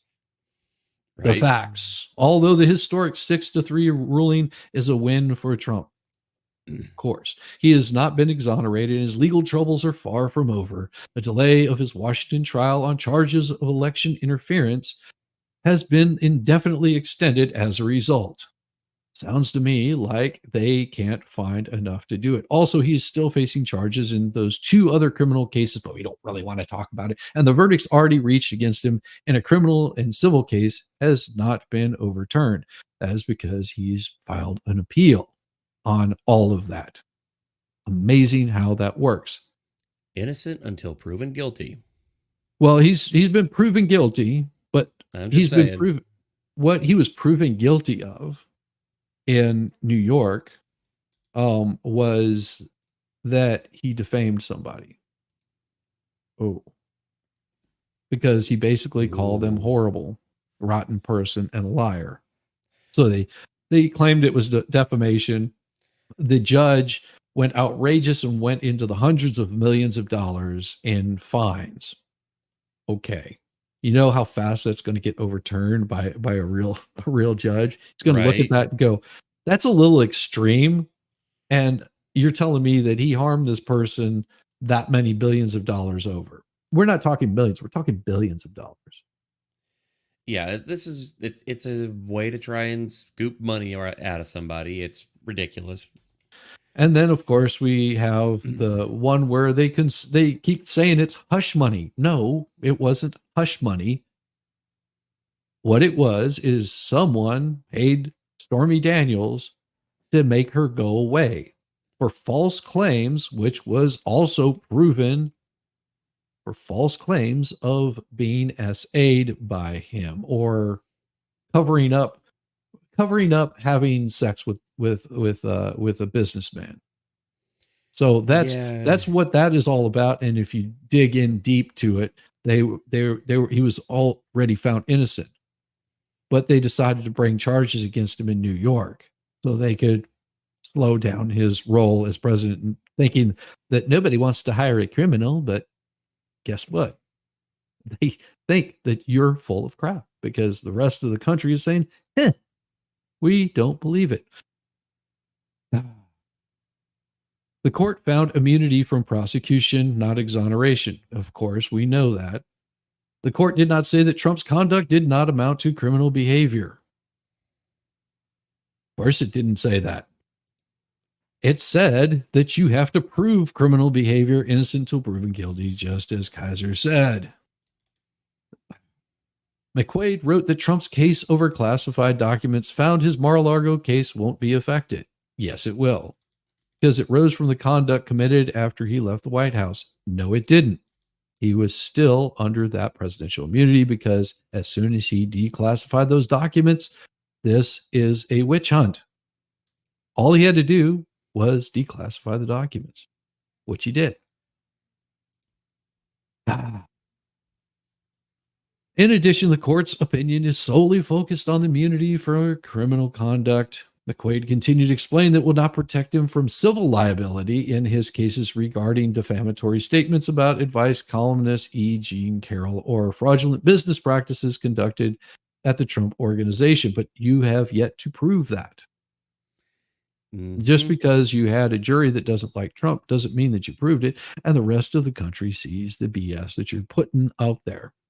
And whenever that stuff goes to appeal, you'd be surprised how quickly they're going to say, really? You're going to do this, and yet you're not going to go after a current sitting president that had classified documents whenever he shouldn't have had classified documents, locked in an open area where anybody could get to him, and you're not going after him? You're not going to go after a president that drone struck 2 American civilians? Yeah. Huh. Funny how that works. Well, this means that special counsel Jack Smith cannot proceed with significant allegations in his indictment accusing Trump of plotting to overturn the 2020 presidential election loss, or he must at least defend their use in future proceedings before the trial judge. Sounds to me like exonerated. The case has not been dismissed and instead sent back to the U.S. District Judge Tanya Chuckton, who must now carefully analyze whether other allegations involve official conduct for what the president would be immune from prosecution. The trial was supposed to have begun in March, but has been on hold since December to allow Trump to pursue his Supreme Court appeal. However, the justices did knock out one aspect of the indictment, finding that Trump is absolutely immune from prosecution for alleged conduct involving discussions with the Justice Department. Yeah, that right there would be those documents that they're freaking out over. The opinion also stated that Trump is at least presumptively immune, which would be exonerated from allegations that he tried to pressure Vice President Mike Pence on January 6, 2021 to reject certification of Democrat Joe Biden's electoral vote win. But that's not what he did. What he said is he wanted to slow his roll and view the rest of what was going on, which Mike Pence didn't do, which is his prerogative. Mm-hmm. That's all he wanted him to do. That's what he's being charged with, is asking him to slow his roll and review this crap again. But Mike Pence said, nope, I'm moving forward, which is his prerogative to do, just as it was Americans' prerogative to have their voices heard, to redress their government. Yeah. When it comes to Mike Pence, I mean, we had him as a governor here for a while, and all I could say is sorry. We didn't like him when he was governor. We sure as hell didn't like him when he was VP. Well, he tanked himself. That's all I'm going to Yeah. say. You know, it's nothing but that. It's all but certain that the ruling means Trump will not face trial in Washington ahead of the 2024 election, which means that he probably won't hold trial ever, as the need for further analysis is expected to tie up the case for months, more than likely years, with legal wrangling over whether actions in the indictment were official or unofficial, and maybe they should just drop the case altogether. Yeah, think. That would probably save the taxpayers a lot of money that Jack is wanting to spend. Of course, he's facing charges in 2 other criminal cases, one over his alleged interference in a Georgia 2020 election. How did he interfere Which one? over? How? Yeah. How? What- Huh? Because he Bueller? no, I think it was whenever he called the district the state's attorney general, or whatever his name, like Rasberger. He called Rasberger and said, something looks fishy here. Where did these 15,000 votes go? Or 15, yeah, I think it was 15,000. Where did these 15,000 votes go? I mean, we need to find where these things went to. And of course, they said, oh, he's saying he needs to find votes for him. No, that's not what he said. Listen to the whole conversation, not the edited version that was put out on the news media.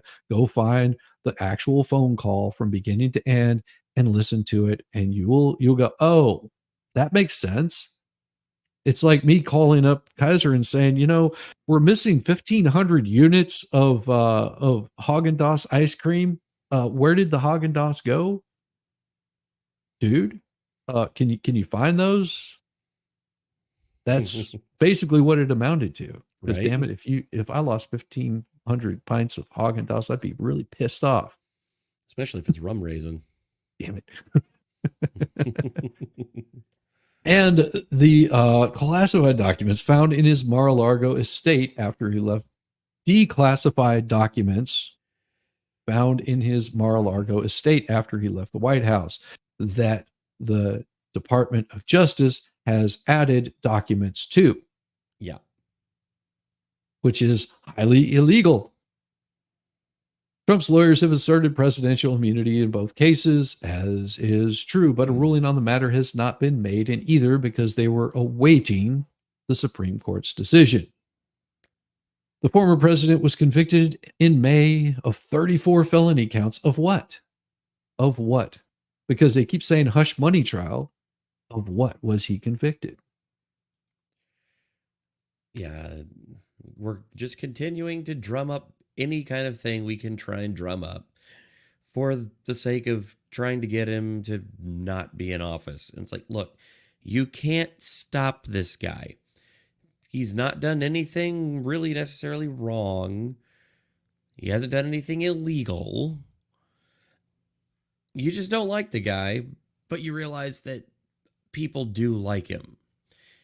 And of course, so they have.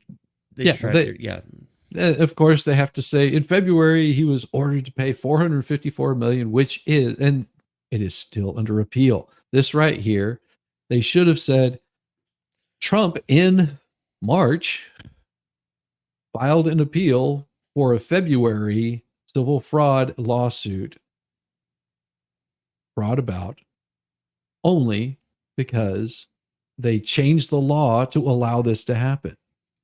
Mm-hmm. In May 2023, a jury found Trump liable for abusing Carol, saying Carol in 1996. And they keep calling him a rapist because of this. But they said, well, there's a possibility he might have done something, but no, he might have been sexually inappropriate with her, but they never even considered it rape. Right. And it says so. If you read the filing, they were like, he was found completely exonerated of those charges. Read the case. You'll understand what I'm talking about. And was awarded an additional $83.3 million in January by a separate jury. And Trump continued social media attacks again. An appeal of the former decision was rejected in April. The latter case is still being appealed. So she got $83.3 million, and they went and awarded her an additional $5 million on top of that. Or they awarded her $5 million, and then they wanted to order another $83.3 million or some crap like that. It's just stupid. Mm-hmm. Just absolutely stupid. And like I said, Melissa, you look like you rode the small school bus. It's not your fault. It's okay.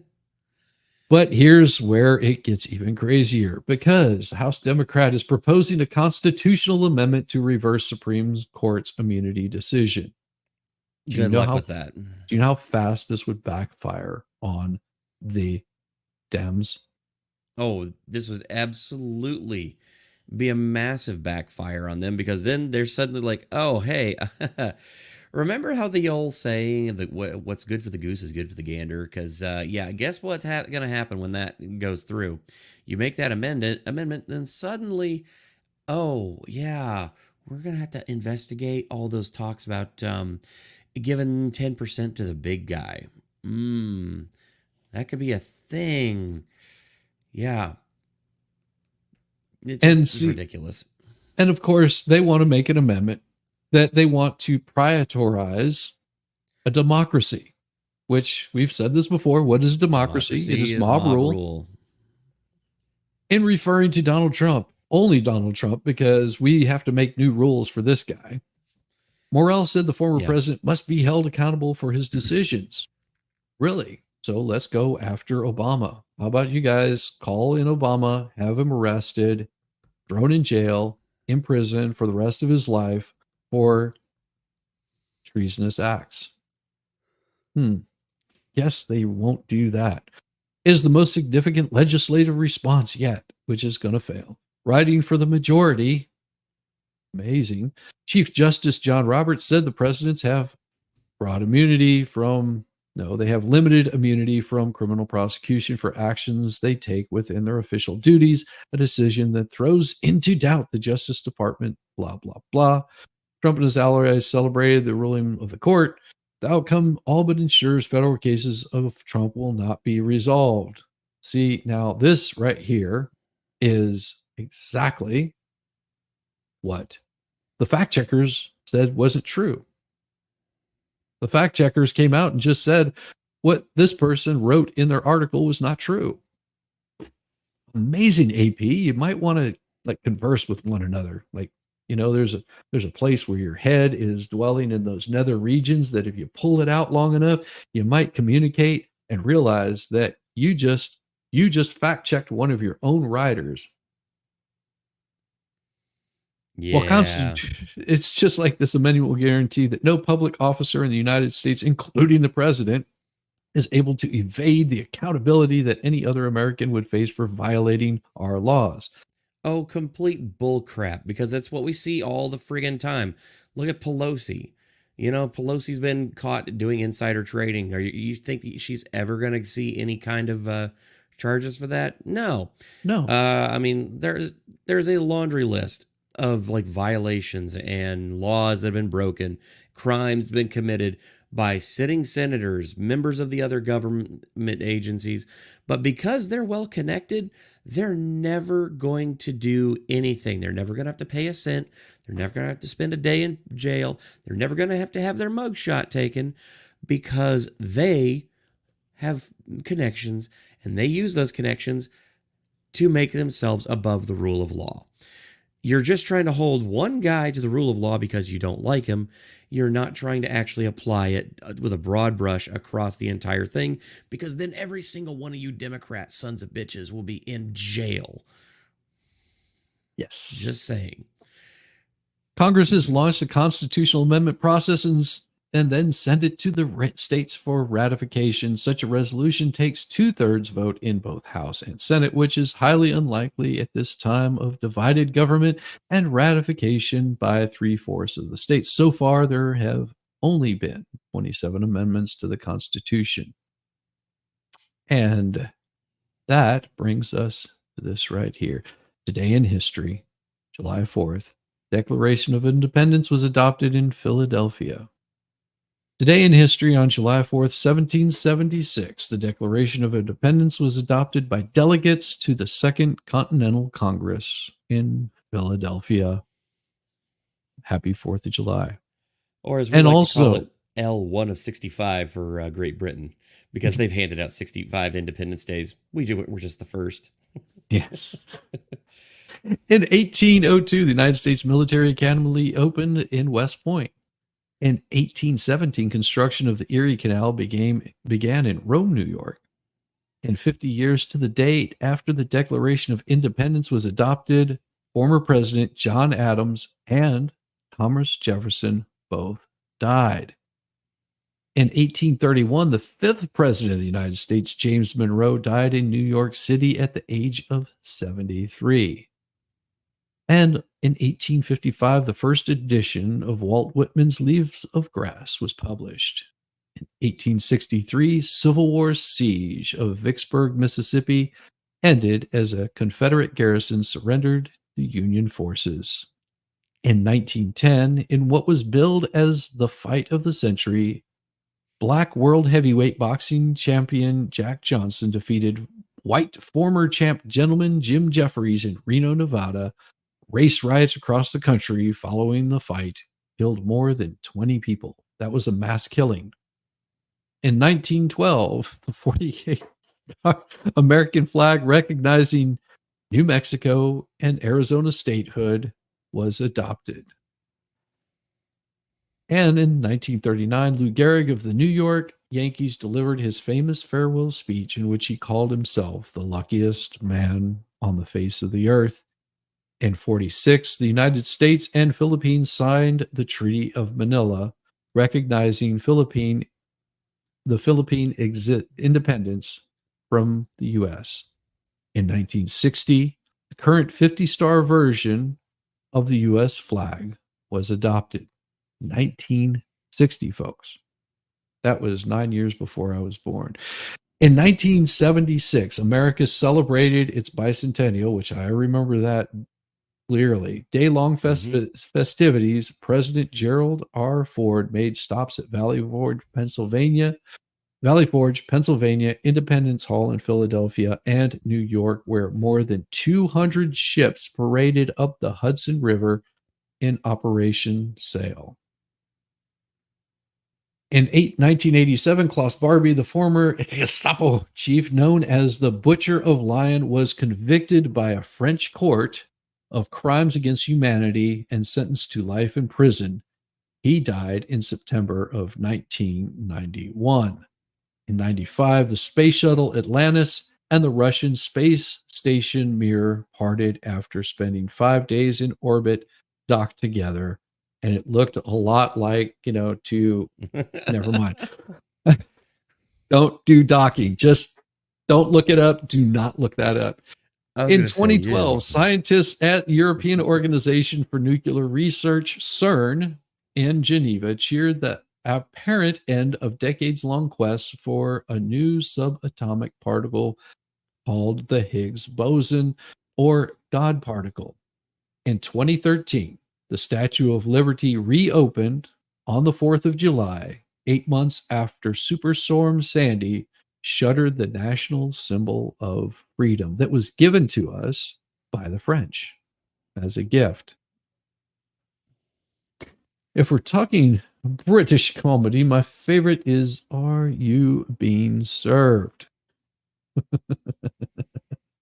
We're not talking British comedy. If you want to talk British comedy, we'll just talk about this right here. July 4th, Declaration of Independence from the tyrannical government of Great Britain. Not the UK. This is before UK. The tyrannical government of Great Britain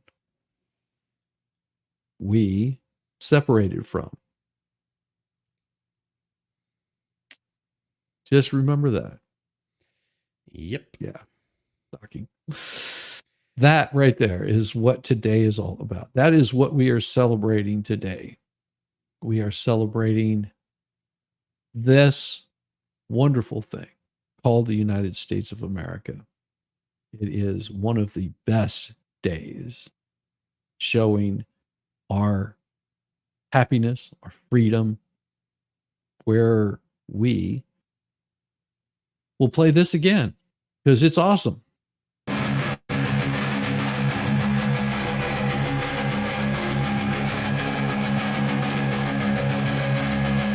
From the mountains to the oceans wide, land of the brave where eagles fly. With iron will and steadfast pride, we claim our ground, we won't be denied.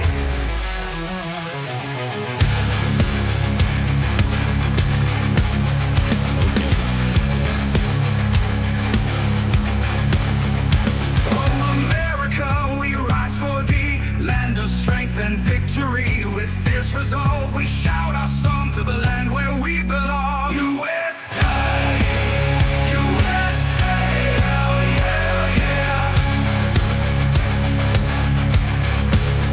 USA, USA, hell yeah. In fields of gold where heroes bled,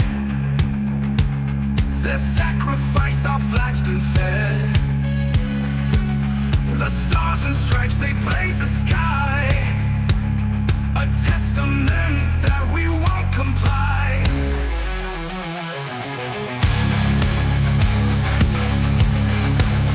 Oh, America, we rise for thee, land of strength and victory. With fierce resolve, we shout our song to the land where we belong. USA, USA, hell yeah, yeah.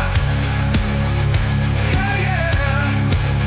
USA, USA, hell yeah.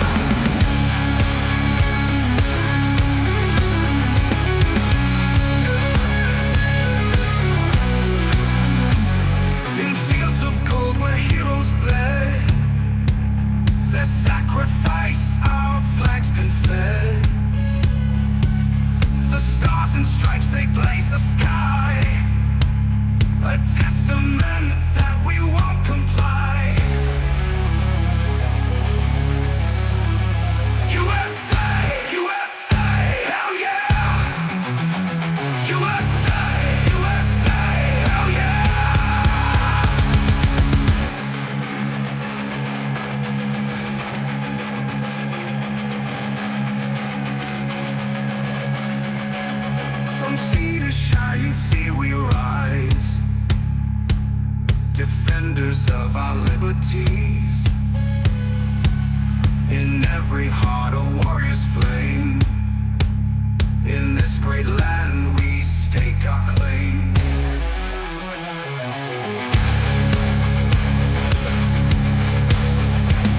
We honor those who gave their all. Their courage echoes in freedom's call. In unity we march and stand, guardians of this mighty land.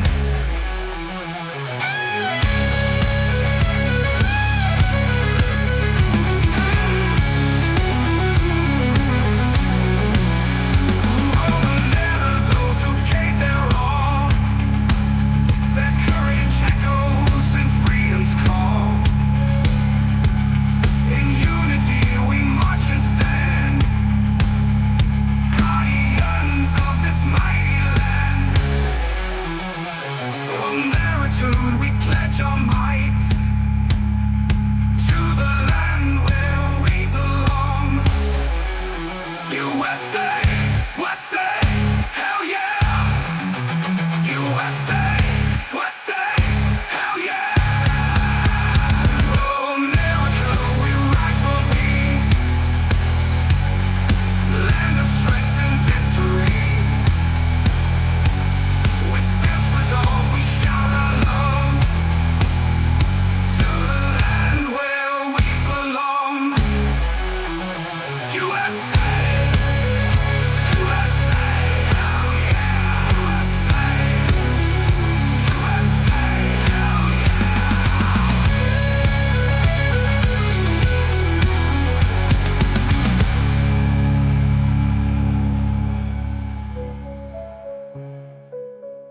From sea to shining sea we rise,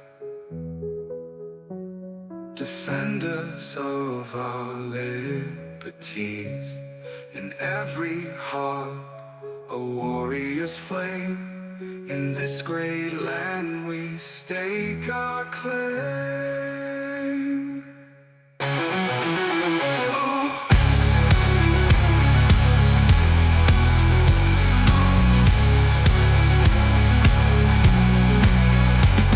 We honor those who gave their all, their all. Their courage echoes in freedom's call, elders call. In unity we march and stand, say, guardians of this mighty land. USA.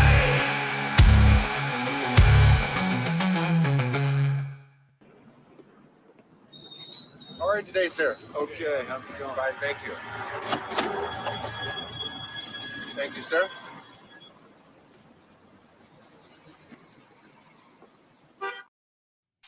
Welcome, expert. What is Expert, what's up, man? brother? What's going on, guys?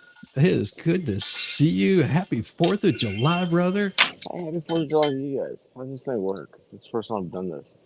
Oh, you're good. You're good. Oh, hey. You're Oh, working but well. now I'm backwards. Oh, this is so crazy. I've never used that before. First, I want to say, Volstorm, congratulations. You've been gifted a membership. Heidi Bruce, Linda Lazier, and Funston, and also Semper Fi Gert were all gifted memberships. Nice. Happy 4th of July, everybody. Really, this is awesome. Are we live? Yeah, we're live. Oh yeah, man. Wow. Been crazy. live. We've been as live as you are. I'm not very live. You're very live right now. I'm playing with things. This is so I know you're cool. playing with things. All right, hang on a second. Yeah. There you go. Yeah. No worries. We got you. There you go.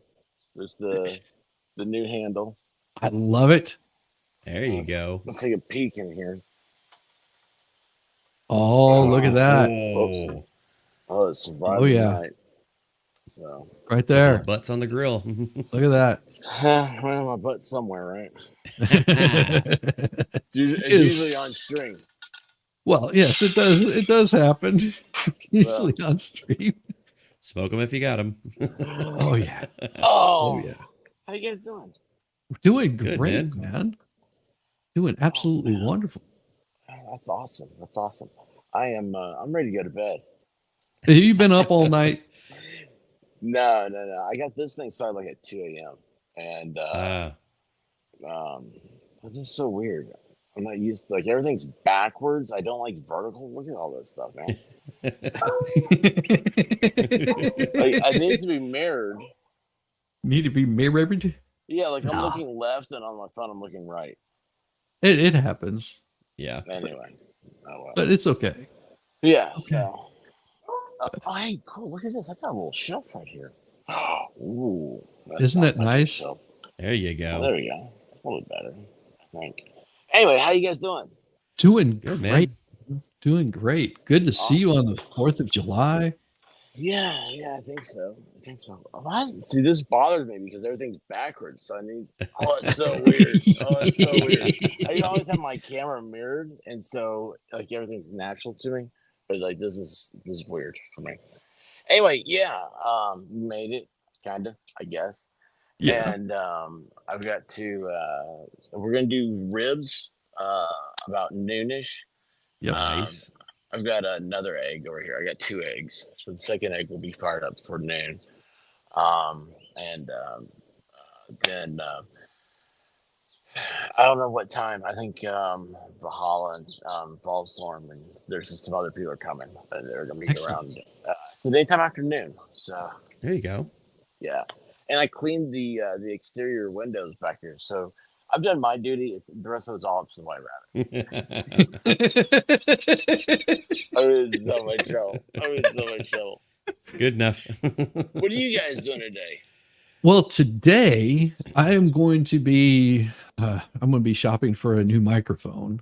I'm going to get one that's a little more solid and not as weak as this thing is. It's I've done all that I can, and I'm looking at 2 different options.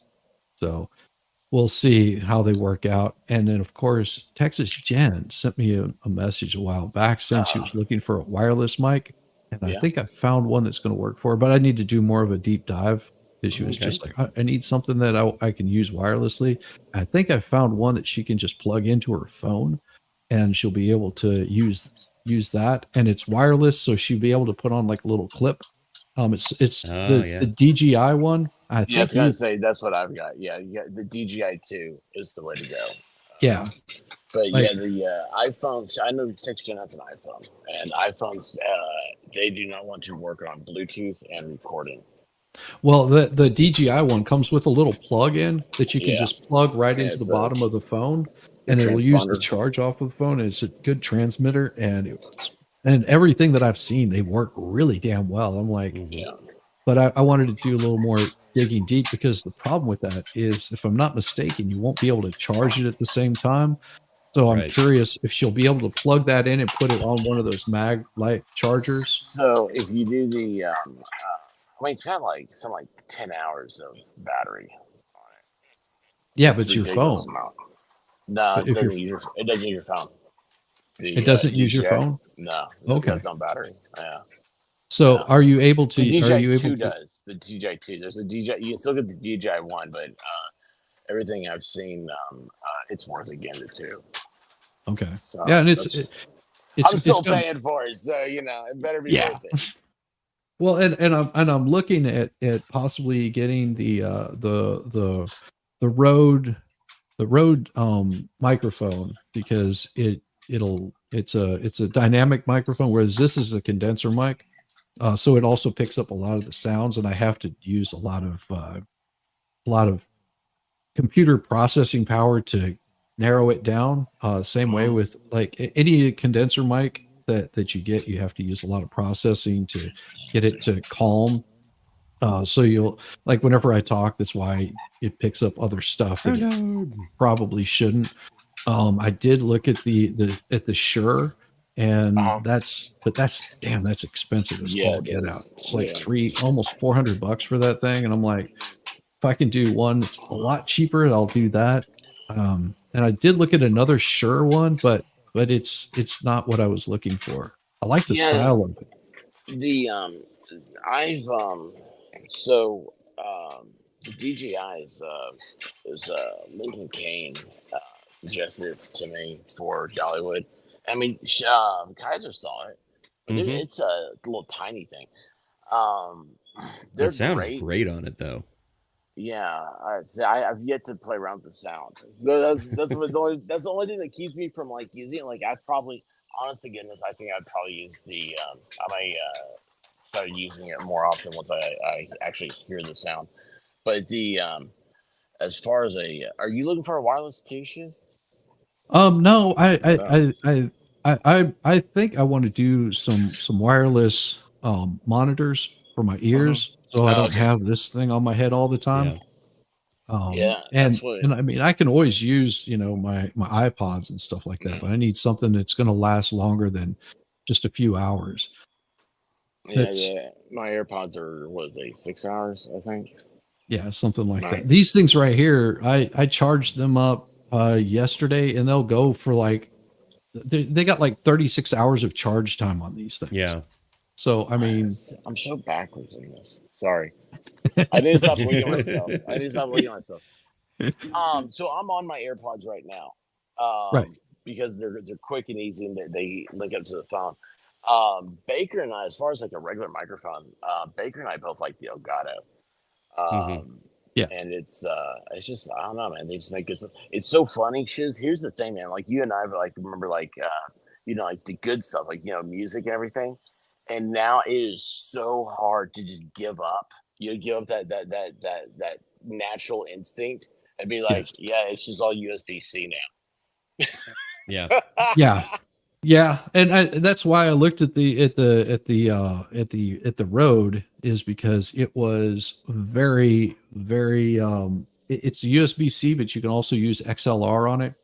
Yeah, Can't use them both at the same time, but it's is this guy did a comparison on the sound of it versus Yeah. the Shure, and with just a little bit of work getting the processing, because the Rode tends to accentuate a lot of your mids, so your voice can sound really weird, like, because if you have a naturally deeper voice like I do, it won't sound right. You have to do a little bit of the processing. But I looked at their program, their processing program that handles it, and it's pretty damn awesome. I was like, crap. I also Yeah, might have to removed send me Steel that Series 'cause, off of my computer I'm because it interested. was causing issues. And once I got rid of that, it was like so much smoother. But that's what I've been doing is getting. I'm looking at getting a new microphone. So There What were you you go. saying, Kaiser, about yours? yeah, I mean, mine's fine. It's just I would, because it just runs off micro USB and it's not great. So, yeah, I would like to. Yeah, let me know about if you end up liking that road there, because I would be interested in finding out more about it. yeah. Um, I also looked at the Shure. It's really weird looking. It's like this flatter one, and it's got a little stand that you can mount there, and like a condenser mic, but Sure enough. it's good for like playing guitar and things like that. So if you're wanting to play guitar, but after listening to the lady from Shure that was showing the differences in all the microphones, it was like that would be perfect if you were just like doing like Zoom calls and things like that, or Right. you're a musician, and you can isolate all your sound because it is a condenser. It picks up all the sound in the room. So it wouldn't be any different than what I currently have. I was like, yeah, I don't need that. Excuse me. Bless you. Bless you. Oh, shit. And what do you have going on, Kaiser, this 4th of July? Well, I'm going to be going over to the in-laws because that's just what we do on 4th of July. They got a big old lake house and they have a big 4th of July That's party every year. exactly. I'd be going over there too. Yeah, and so they also, like, right out in front of their house, like right where they, like, on the lake, every year they haul this big old barge out there, like literally right off the water, and they launch fireworks. I mean, we have like That's awesome. literal front row seats. So awesome. So it's always a fun time over there, and I think I'm going to be going downstairs here in a little bit, depending on what our timetable is. I'm going to be throwing some stuff in the old meat grinder and going to crank out some bratwurst real quick. There you go. Oh, There I you got go. some of those in my fridge. I gotta eat up. Crap. Yeah, I've got, so we'll probably do hot dogs for lunch, but I've got I've got some beef short ribs that I'm gonna smoke for 4th of July. Oh, hey, real quick, by the way, Yeah, because like I didn't know, like I said, are we live? I can't yeah. see chat at all on this app. I don't know. Oh, I don't use the app. Okay, so anyway, hi chat, hi anybody and who's they, here. Hey well, Beth. Bad Duck is saying, "Good morning, happy boys, 4th of July." Um, All my Starzy favorites. wants to know how the puppers are. How are the puppers? We got one here as a crybaby. Hang on. Let's see. Hey Bubba. Oh, Hey Bubba. nice, Come on. nice. Dog. Hey, oh, look at me. Look at me. So, and then I think the other one is she's. Oh wait, hang on. She's hanging out down there. Yeah, I think the other one is over here on the deck. So I've got it. I'm streaming this barbecue, man. It actually did pretty good. Yeah, There you go. It's security camera. nice. Well, I was curious because I was like, well, I hope he doesn't put a camera inside the smoker. Oh, can you get one that you can put inside the smoker? I don't know. I wish. How cool would that be, Kaiser? I know, right? That'd be your whole channel. I know. Oh Yeah. my gosh. I'm sure if you got if you put enough like heat resistant like material between it and I the can't do camera. it's got to Yeah. come out of a box like that. Yeah, Well, that's what I'm gotta saying. have If a there's warranty. somebody made something like that, I mean, that'd be really, yeah. I mean, it would have to handle heat for a long period of time, not high heat either. I'm just, pretty sure you could make a heat exchanger that would cycle coolant in or something. I don't know. I'm think my engineering brain is tripped on. well, or that you one. could just have a sight window that would look in Right. on it. But Sight that's window still, would get better. but Yeah. still, you wouldn't get a good view of it. You'd have to have some sort of light happening in there. Did you hear what happened to me the other day? Big Green Egg was out at Ace Hardware. They had a big hoorah thing. We drove by and I was like, oh my gosh, I gotta go back. And we came back and I don't know what the hell we did. But anyway, by the time we get back up there, Ace Hardware had left. Or not Ace Hardware, but all the people had left. The Big Green Egg people and all that stuff left. I was so upset. I was so upset. So upset. But no, man, I'm so excited. Thank you guys. Thank you for having me on and stuff. And like, this has been really cool. It was, this is the first time, I hate to tell you this because like last year, we had a lot going on. I don't think I barbecued last year. So I got a little bit of a stress factor going. But Yeah. right now, I think we're okay. I did the ribs overnight in brine. I've been brining them overnight. So, Ooh, there you go. hey, you guys, Nice. what you want to know something cool? So, part of the marinade or the brine for everything is Bud Light. So, Valhalla will Ooh. be tasting Bud Light today. A little bit of that beer marinade. Am I not awful? I did that. That's so, you're so mean, dude. Don't tell him. I'll Don't I'll tell keep him. it quiet. Smokey's not in Captain chat. Kern says, look up the Mirion, Mirion cameras. Those right there would be able to do Okay. it. It says every streamer needs to use the Sony C800G or the AKG C24. We can all afford those, right? I don't know. Mics. I don't know if they're mics. They have there's a Sony makes a vlogging camera. Dude, I was Yeah. so mad. I woke up this morning and then I realized that one of the things I wanted to do was do the 360 camera on time lapse. I totally forgot about it. I'm so Oh. upset. So upset about that. I guess I can Well, still do it.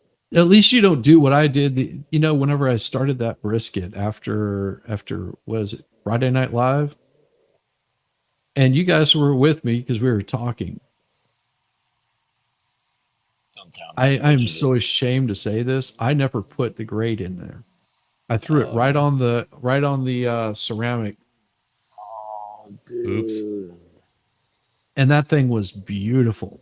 I tossed it right on there, and I talked to Jen for a little bit longer after that until the heat equalized, and then I took my ass to bed. And the alarm went off, and I got up, and at 5 o'clock in the morning, that thing was cooking at 320 degrees. The bottom of that thing had burned to a crisp. The top The of it top was is delicious, I bet. the top was perfect. So what Yeah. I've done is I cut it in half. I put it in the freezer, Yeah. and whenever I unthaw it, I'm gonna trim all the burnt stuff off and then use the rest of it for chili. I was gonna There you say, go. probably. I figure. I don't know why I associate Georgia with Brunswick stew. Don't ask me. Well, That's- there's a debate. Either Brunswick, Georgia came up with it, or Brunswick, Virginia. Well, screw Like- Virginia. They're Commonwealth. Yeah, that's true. But usually I do that with pork. You know, get some pork, some smoked chicken. Yeah. That's what we're doing this weekend. Is I'll probably get a butt this weekend and smoke it. But today was going to be the smoked beef ribs because I have to make room for all those squirrels. Yeah. Don't say that.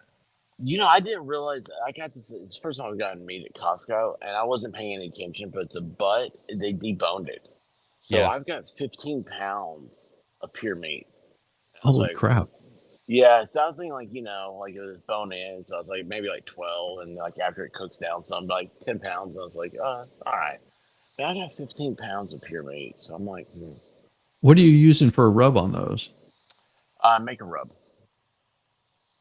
So I got my own. It's my dad came with the recipe 100 years ago, and it's kind of. Have you ever been, you know, like a Memphis dry rub, like Rendezvous or Corky's or one of Yeah. the bar Yeah, places have? So Rendezvous was the place, right? Like, and like growing up, I always tell people, I was like, most kids had a pacifier. I was given a rib bone, and so it was like, I don't know. It's just like the dry rub was like the thing, and so my dad spent a long time trying to replicate that, and he got really close, and then you start tasting it. It's like you start tasting the paprika real heavy in the rendezvous, and so he kind of tweaked his recipe, and it's just, man, it's almost like a finishing rub, if that makes sense. Yeah, It's- it does but make sense. I did not have. Let's just put it like this: I spend way too much time at the grocery store. Yes. I'm like, this sucks. So Well, I've got to recognize Cindy real quick. Taking your two fingers like this, and then place your thumb on top like so. That will increase the pleasure.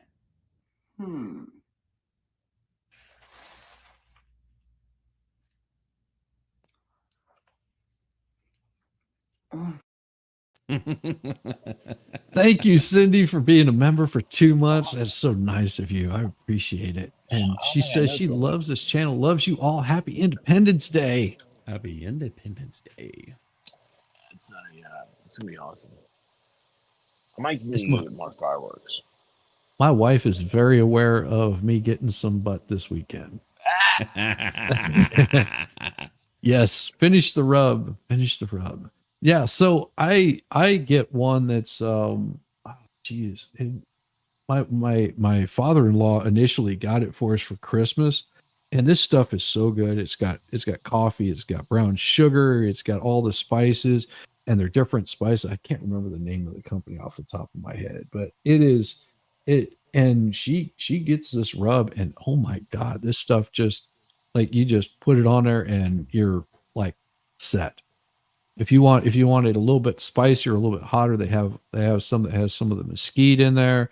And it's you know, it's just perfect rub every single time. It hasn't failed to disappoint. Hasn't Failed disappointed. to disappoint. Hasn't disappointed yet. There you go. I'm so confused, but that's awesome.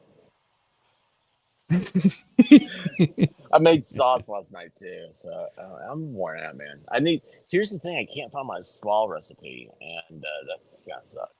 So do you do a mayonnaise slaw, or do you do a No. vinegar slaw? I always like it should be? I always did like a mustard slaw, and then I talked to my aunt a few years ago, and I found out that there's a family recipe that came over from like one of my aunts. I can't remember if she was Like everybody from like my grandfather's side, they're all first generation Americans, and so it goes back to there. So it's like everything came in from like Germany and stuff, and it's it's a it's like it's first of all it's delicious. I mean, it's like my wife was like, I don't ever want a different kind of slaw, and she is a huge mayonnaise fan. So this stuff, it's like a vinegar Swedish. It's Yeah. sweet, not Swedish. It sounds like it's Swedish, but it's got sweet and I don't know. It's just really good, just really, really, really good. But I don't know what I'm gonna be doing today. I gotta figure something out. I got a bunch of buns. We had to go back and get more buns and stuff. So I don't know. It's Yeah. gonna be a fun day. Yeah, it will be a fun day, and I think having the man, the myth, the legend, Volstorm over there, and Dictionary Diva, the Swedish woman that I know outside the White Rabbit. Well, they'll and just my get in wife. my way, but you know that's fine. Well, give him See, I gotta go from this door to that door. So see, is it right here? This is where all the magic happens. When I say magic, I mean everybody hangs out here. I don't know why. Maybe because it's the most comfortable place to be. I don't know. Maybe it's because I don't want my friends inside the house. That could be it too. You got dogs inside. Why would I let you inside? It's like, what, you want to go inside the house to use the bathroom? I mean, that's why I got that burn pit out back. Yeah. Let's just go out there. There's some ash just scattered over it. The smell will go away. If you go down the other side of that tree, nobody can really see you. Yeah. Balstor would probably go anyway. Just like, okay. Well, maybe I've done that off his deck. I'm not you.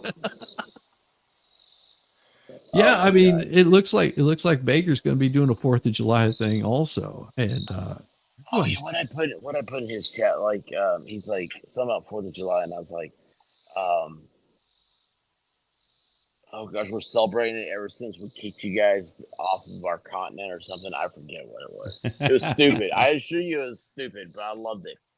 Because I don't think he really has ever figured out if I'm being serious or kidding, which is awesome. Guys, I'm gonna leave y'all alone. Let you have your stream back.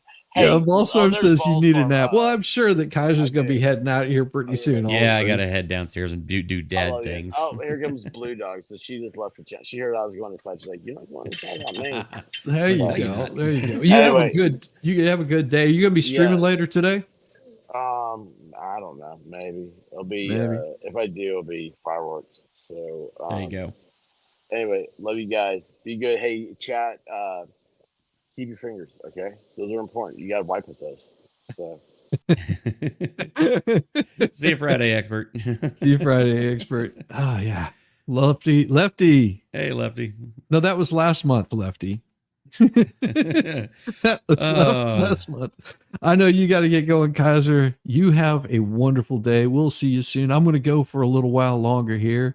Okay. And, I've got a couple more stories that I want to talk about for those that own them, their pets. But, it'll be good. And then I'll be kicking everybody over to go check out the Broken Baker. So don't you guys worry. And anything you want to say before you head out?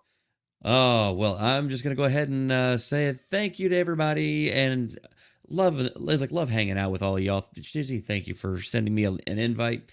If you're not already subscribed to my channel, my name's right down there, Kaiser Pineapple. I got your movie and entertainment news. Been covering a lot of stuff lately, mostly a lot of Disney stuff, because let's face it, nobody else is doing anything right now. But anyway, otherwise, folks, happy birthday, America. I will see you in the next video. Peace. Kaiser, good people.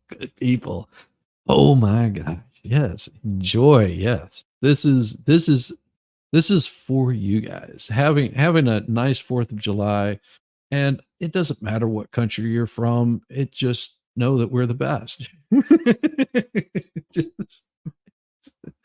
Oh, we were talking about pets earlier. Oh my gosh, we've got this right here. Thunder shirts, dance parties, and anxiety meds can help ease dogs' July 4th dread. or you can just get them acclimated to the sound of loud noises. That also works. Phoenix, Rory Chang will be spending 4th of July watching action movies from the comfort of her Glendale, Arizona home. Perhaps something from Marvel or a John Wick flick, but it's not for her. It's for her golden retriever. Playing movies with gunshots to cover up the fireworks works for some reason. Ava's a scaredy cat of any loud noises. Her immediate reaction is to hide in corners, and after that, she will literally paw at you, wanting you to pet her the whole time. This happens with our dog. Also, it does not work with my dog. He is not easily fooled, as we could be sitting watching an action movie, and if there's even a rumble of thunder, he freaks the hell out and starts panting heavily. His anxiety goes through the roof. Much of the US may be looking towards Thursday for dazzling displays of fireworks or setting off firecrackers and poppers with neighbors, but those with furry four-legged family members maybe not so much. They're searching for solutions to the 4th of July anxiety that fireworks bring. Well, acclimate them to loud noises. This takes care of that anxiety. There was somebody that was saying yesterday their hound is a bird dog, a duck hunting dog, and every time that fireworks goes off, their dog is looking for where to chase the ducks. Oh, like I said, you get your pups acclimated to that. That will take care of. Pets' behaviors can range from cowering in corners to running away from home, trying to figure it out. What will soothe the dog can practically feel like an annual tradition in itself. You should have figured this out long before 4th of July. Doggos are just fine. They will live. Soldiers don't like it. Absolutely not. Soldiers don't like it. Dogs don't like it.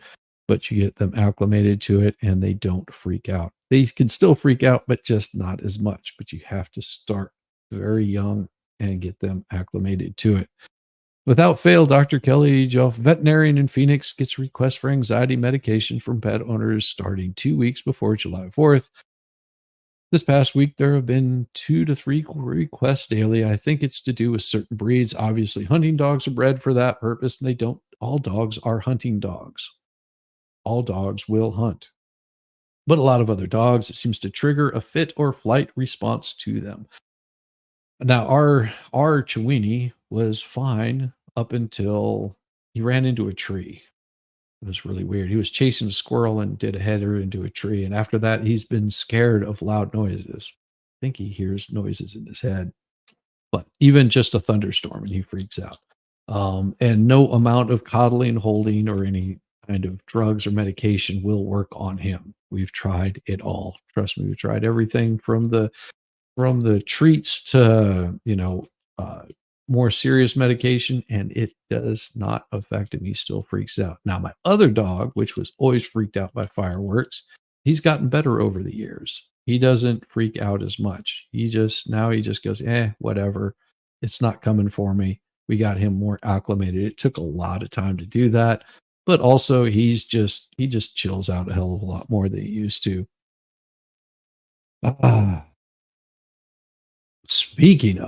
Speaking of dogs and going crazy.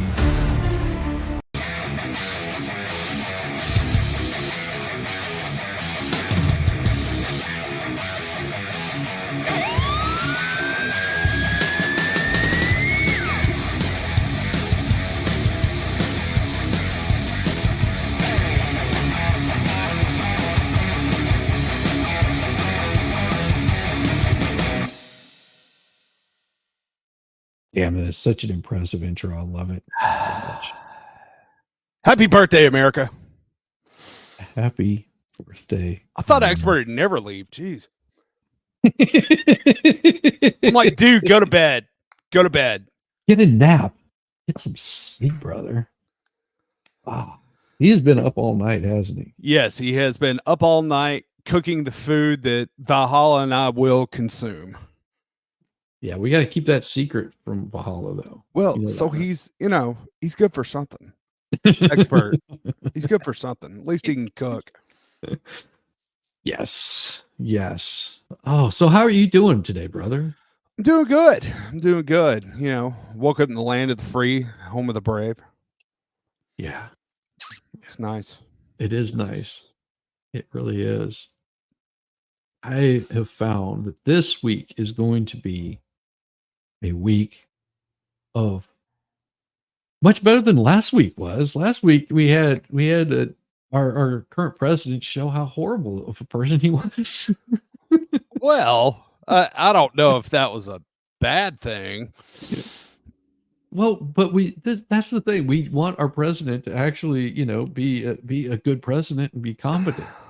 No matter whether you like him or not. Well, you get what you vote for. True. Very true.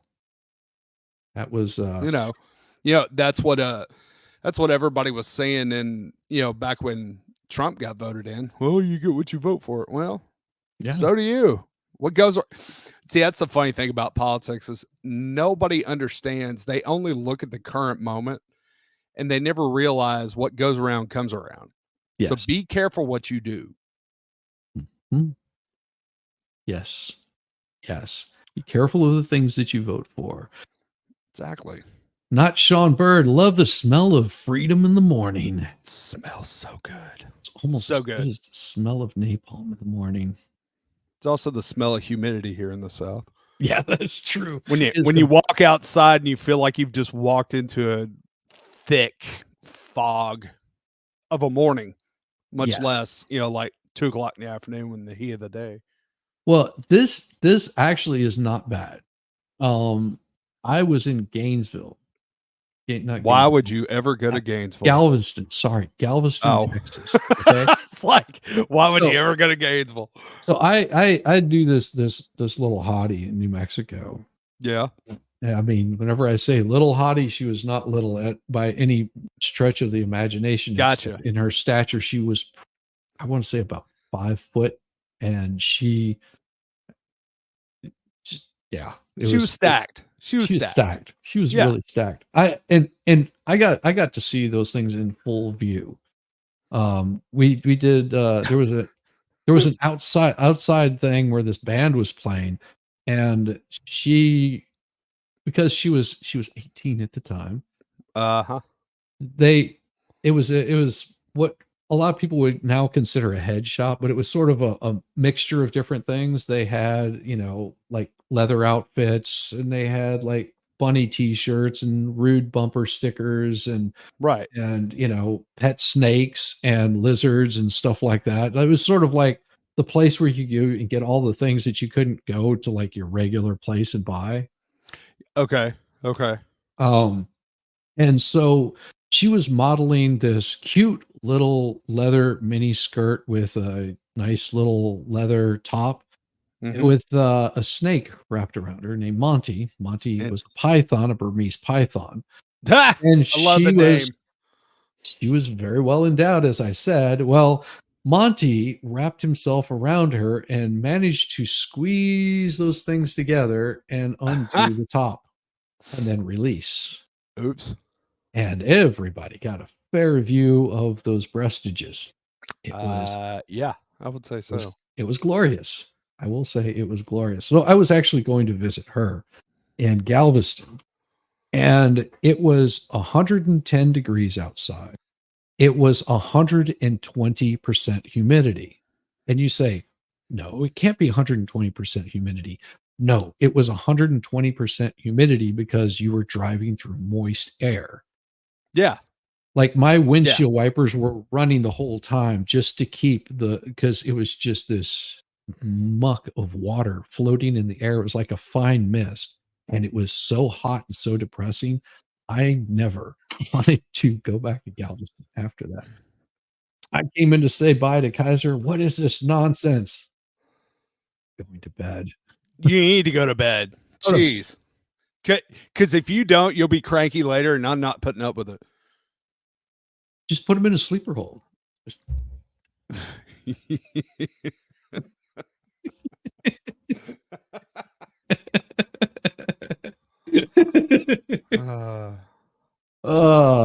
Your story reminds me of getting out the Welcome Center in when you go from Mississippi to Louisiana, getting out of the Welcome Center there in Louisiana, and it's the middle to tail end of July.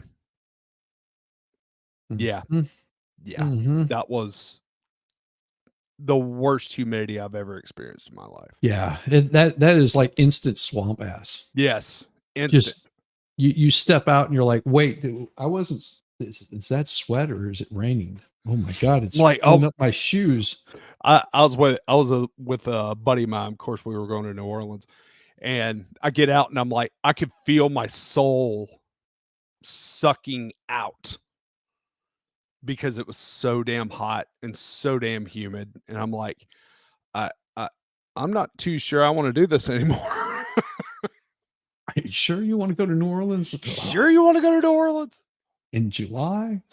in July? And I mean, it only gets worse from here because we still have hot August that is going to probably have even more record temperatures. And of course, it's all because of the globalists and the global warming and chemtrails. That's right. The Illuminati controls the weather. Everybody knows this. They're trying to subjugate you. They're trying to take away all your money, so you're penniless and you're dependent upon the New World Order. Yeah, but yes, thanks to Monty, we got to see the breastages. It was a very glorious day. Well, given my stance on snakes, that story is both alluring and disgusting. Exactly. Yeah, Monty. The last I saw of Monty, he was in a freezer. Oh, really?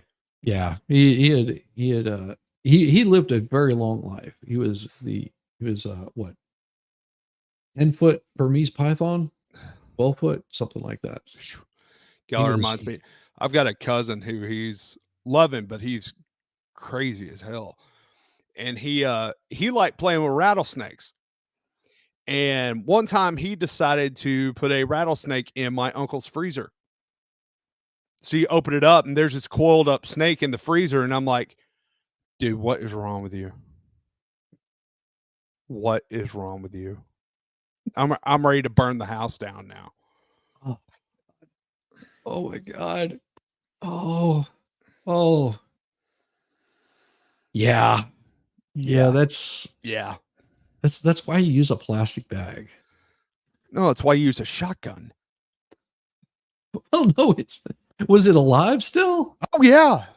Oh Jesus. He caught it live and put it in the damn freezer. Yeah. He's nuts. Oh Jesus, no. Oh, good Lord Almighty. Yeah. Yeah. Now, see, I've had rattlesnake chili. It's not bad because in New Mexico, we there was always rattlers around. Right, of course.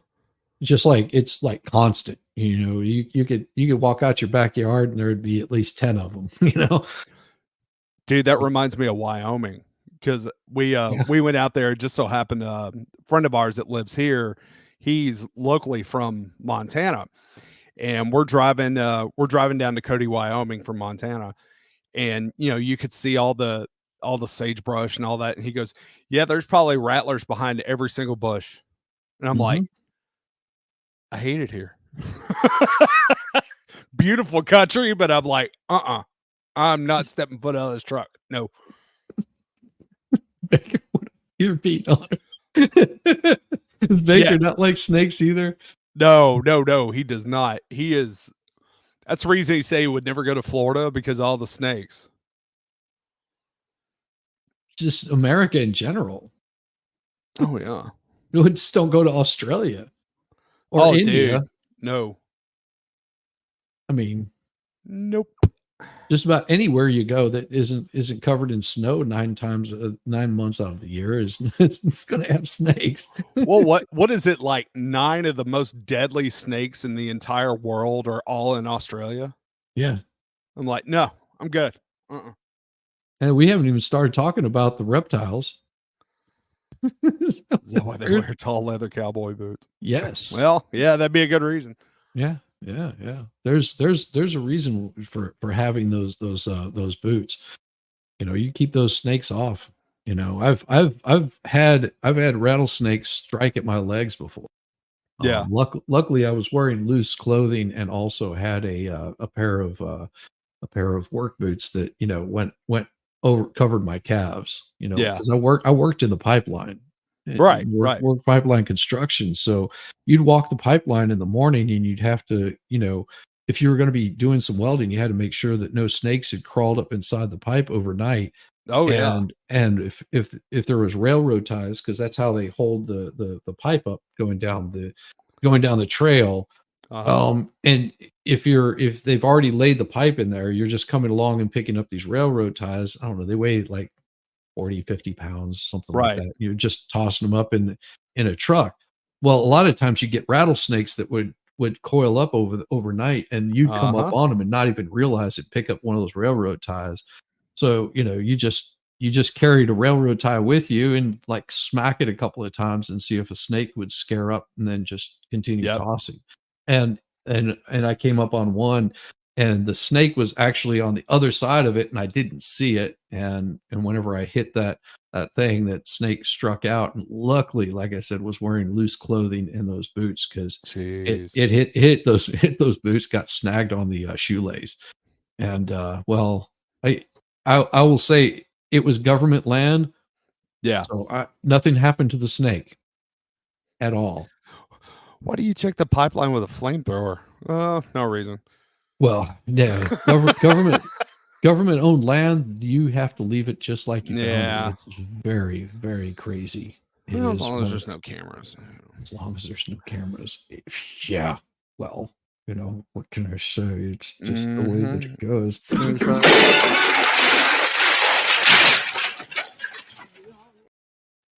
Morning, Teresa, Finn, Ryder Chick, morning, Shizzy, hail, Volstorm, happy 4th Hail of July. Teresa. Hail, Teresa. Yes, we will be reading Teresa's book. I'm excited. This I'm excited. Sunday. I'm so excited. So excited. It's gonna be so good. Oh, We'll have I'm all gonna- those stupid words in there that AI throws in there, and that constantly it's like their adventure is just beginning. Their adventure continues. Okay, we get it. we get it. We get it. Fix this. Fix your writing skills. Yes, we are looking forward to that, Teresa. It will be absolutely glorious. So And we apologize ahead of time for butchering your book. yes, Just there saying. will be butchering, just so you know. Butchering. And we're gonna have fun with it, and do not get offended by anything that we do, because we are lucky to have so much fun with this, and it's gonna be great. Rattlers are protected in Canada. Well, yeah, they'll protect the rattlers, because they got to have something so people can euthanize themselves. My brother stepped on one, thought it was a stick. Lucky it was on its head, and they had to hunt it. Oof. Jeez. Yeah. Yeah. Hey, King Paco, happy 4th of July. Happy 4th of July. And again, thank you so much, Teresa Finn. That is so very gracious of you. Appreciate it. And I think we need to play that song again, don't you? Absolutely. That song just is awesome. Oh, dude, it rocks. It absolutely rocks. I love that song.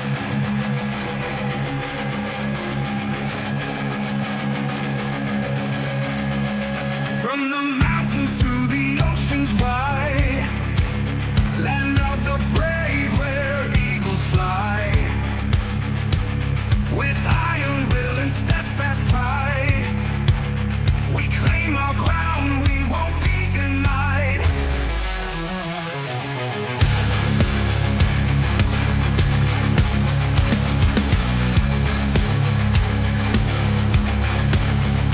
Oh, America, we rise for thee, land of strength and victory. With fierce resolve, we shout our song to the land where we belong. USA, USA, hell yeah, yeah. USA, USA, hell yeah. In fields of gold where heroes bled, their sacrifice our flag's been fed. The stars and stripes, they blaze the sky.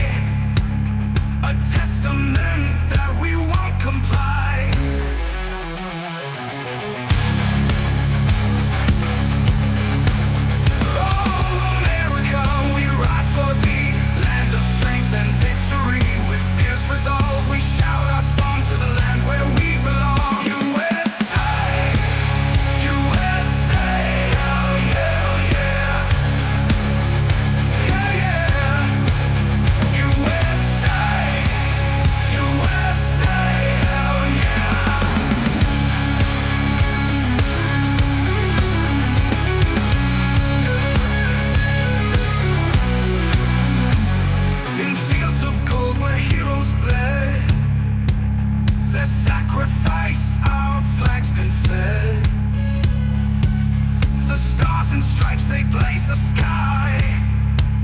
A testament that we won't comply. USA, USA, hell yeah. USA, USA, hell yeah.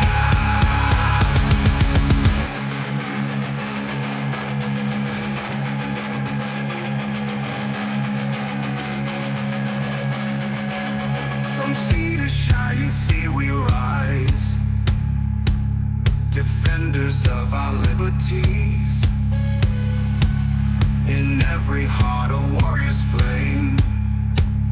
In this great land we stake our claim.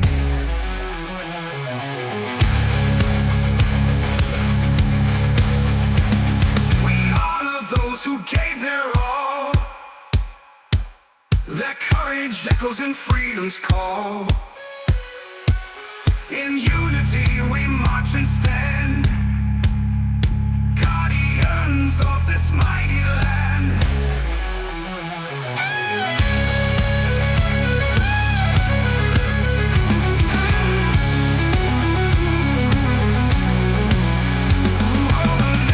Those who gave their all, their courage echoes in freedom's call. In unity we march and stand, guardians of this mighty land. On Latitude we pledge our might to the land where we belong. USA, USA, hell yeah. USA, USA, hell yeah. Oh, America, we rise for thee, land of strength and victory. With fierce resolve we shout our love to the land where we belong. USA, USA, hell yeah. USA, USA, hell yeah.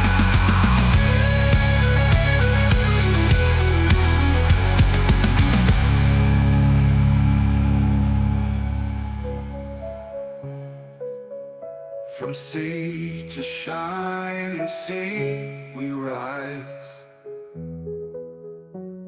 defenders of our liberties.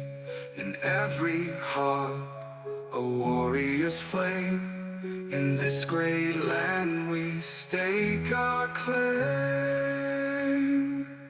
Oh.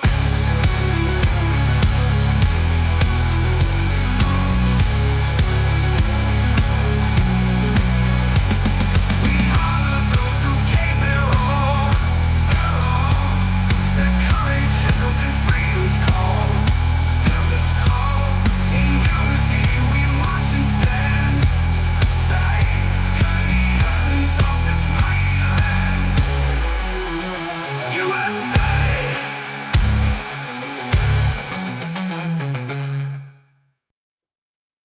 Oh man, Oh, I love it. Love it. it is so glorious. I mean, I am impressed with that song. It took so much to get that. This is hilarious though, right here. This you're gonna love. If you haven't seen it. As the president said, I teach English. I teach at Nova. Have you heard of Northern Virginia Community College? Yeah. Okay, it's not far from here. So my first day is next Tuesday. So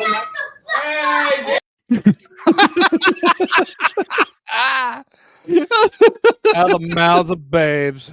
Out of the mouths of babes. Oh, I've got some good 4th of July fireworks for you. Right here is good 4th of July fireworks. Hold the hand, Chico. This is beautiful. Yes. Hey, hold on, hold. Yes. 2 cars come.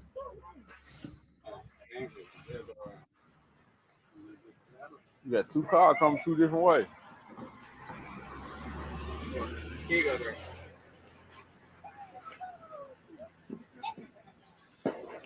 Bag up, Terry.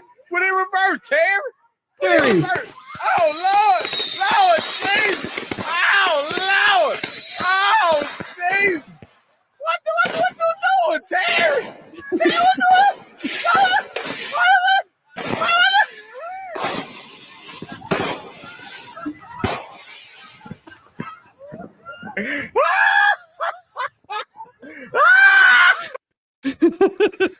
Dude, I use that line all the time. Put it in reverse, Terry. But we have a introduction to this. Is so awesome. 3 awesome things that have changed my life so far since all this has happened. Number 1, I got over my stage fright. I sang in front of 80,000 people with Zach Bryan the other night, and I cannot sing for but I did it anyway. Ah, Number this 2, girl. I quit my Yep. job at the spring factory, and so I don't have to eat Taco Bell all the time, but I'm still going to do it anyways. Number 3, I actually have to get ready more than one time out of the week now. I'm not allowed to look like Adam Sandler anymore. Well, it's not all delightful. Here are 3 things that have not been so great here lately. Number 1, I have to convince my pawpaw not to shoot the paparazzi outside of our house every day because they've been Yeah. camped out here for like 2 weeks. It's Number fair. 2, stop asking me for the link in bio for my OnlyFans. I don't have an OnlyFans and there will never be an OnlyFans. I just make funny jokes. That's all I do. And number 3, I'm tired of the imposters and all the fake accounts. I don't have any kind of social media just yet besides Snapchat, but when I have the rest of it, you guys will be the first to know when I launch it. And by the way, there's one more thing that's really pissing me off.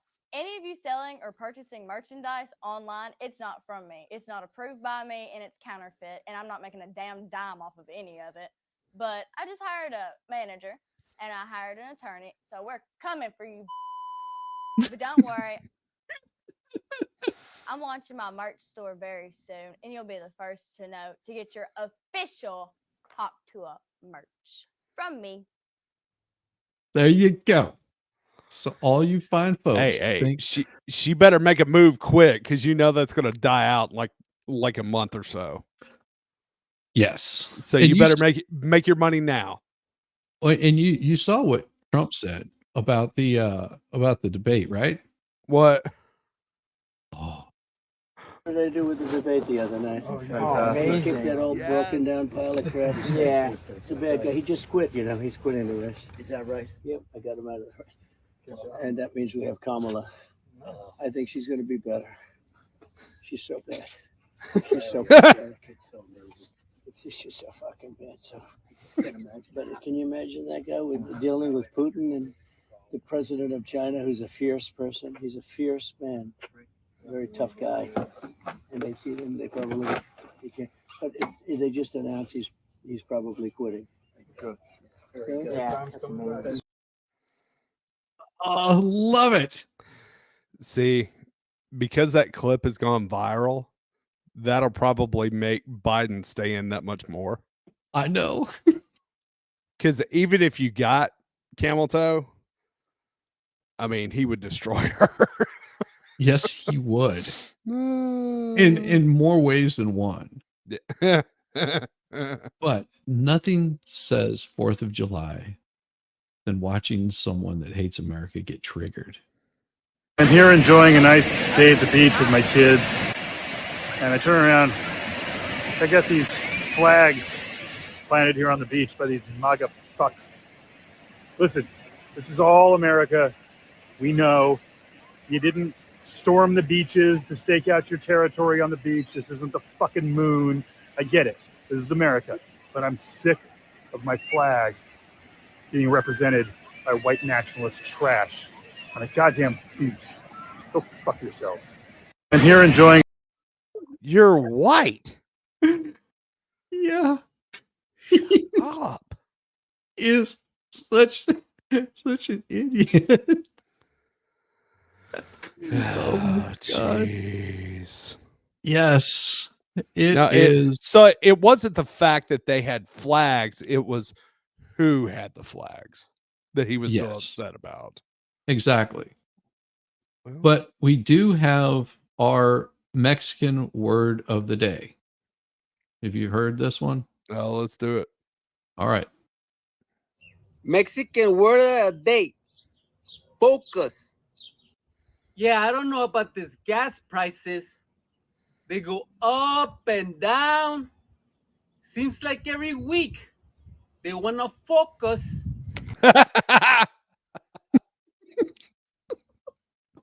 Nice. Oh, Biden is all they've got. Yes, this is very true. And I will say this time and time again. Name one person that could actually defeat Trump in an election outside of Joe Biden. Like would even have the ability to have the name recognition or people being able to stand behind them on the Democrat side. Yeah. Because No, they don't have anybody. They don't don't have like- a superstar because they all thought Newsom was going to be a superstar, but the fact that he's run California clearly into the ground. Yeah, Mhm. it's and Whitmer with her fake Fed napping stuff nobody even knows who she is outside of, outside of Michigan. well, nationwide, the only reason they know who she is because they falsely accused men of trying to kidnap her. Right. And yes, that was a false flag. Yeah. I think that they were doing that to prop her up to get her in the position to be able to be the first female president. To make it look like the white nationalists were coming after her whenever it turns out it was actually the FBI that was putting Yeah. this op together. When you got 10 guys plotting and 8 of them are feds. Hmm. Yeah. That's where it just gets crazy. Right. We understand that Biden is the only one, only because he is the current sitting president. It makes it a little bit more difficult for an incumbent president to be defeated. Right. Always has. And that's why whenever people were saying Joe Biden was going to defeat Trump and then seeing his rallies, everything was looking like, how in the hell is he even going to come close to winning? Well, we saw how that happened. At 2:00 in the morning, those numbers started changing drastically. Don't know Yeah. how that happened. Won't make any accusations here. Just saying, looked a little suspicious to me. It's a little sus. Little sus, but that's how it goes. Everybody and I'll bring myself back up on the camera here. Everybody have a wonderful 4th of July. Remember what we're here for. We are here because we are free from tyrannical rule. And that is where we're working to restore America back to. It is not a land of democracy. It is a constitutional republic. Democracy is mob rule. If you want mob rule, there are plenty of countries that are happy to take you. And Elon Musk has already said those people, that keep saying that they're gonna leave the country if Trump is elected. He is giving them plane tickets. He's got those plane tickets. All you got to do is take it up. Take him up on it, and he will be happy to send you to another country where you can, rule over your people however you want to. You can be as racist in that country as you want to be. We just don't want you here. Jeez. You're still welcome to be here, but we don't have time for your shenanigans. So if you want to leave the country after Trump wins, just take Elon up on his thing. You got anything you want to add there, Ballstorm? No, just hope everybody has a wonderful 4th of July. Remember that this is we are the greatest country in the world because we have free speech. We have the right to defend ourselves and so many other things that, well, just aren't afforded in other countries. I love being an American, man. I'll fly my flag, and that, you can call me a fascist or whatever you want to. I don't care. But the fact of the matter is that it's so great being here. So great.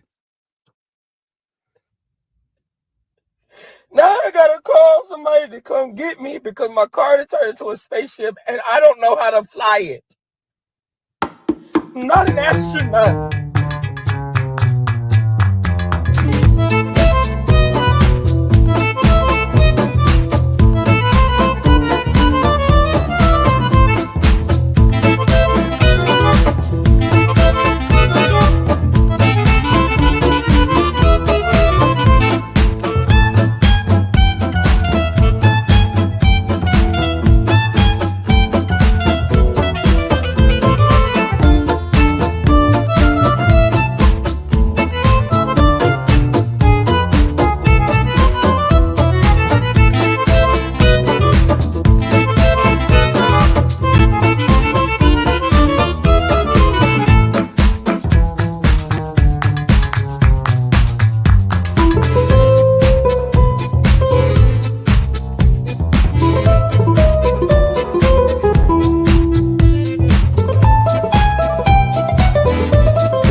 Oh my God. I can't let this go. Oh, geez, Louise. I cannot let this go. What Valhalla just sent me has to be brought up. You're not going to believe this, Paul. Okay. You're this is breaking news. Let's see it. So a man hired to train Miami prosecutors wrote a violent racy lust novel.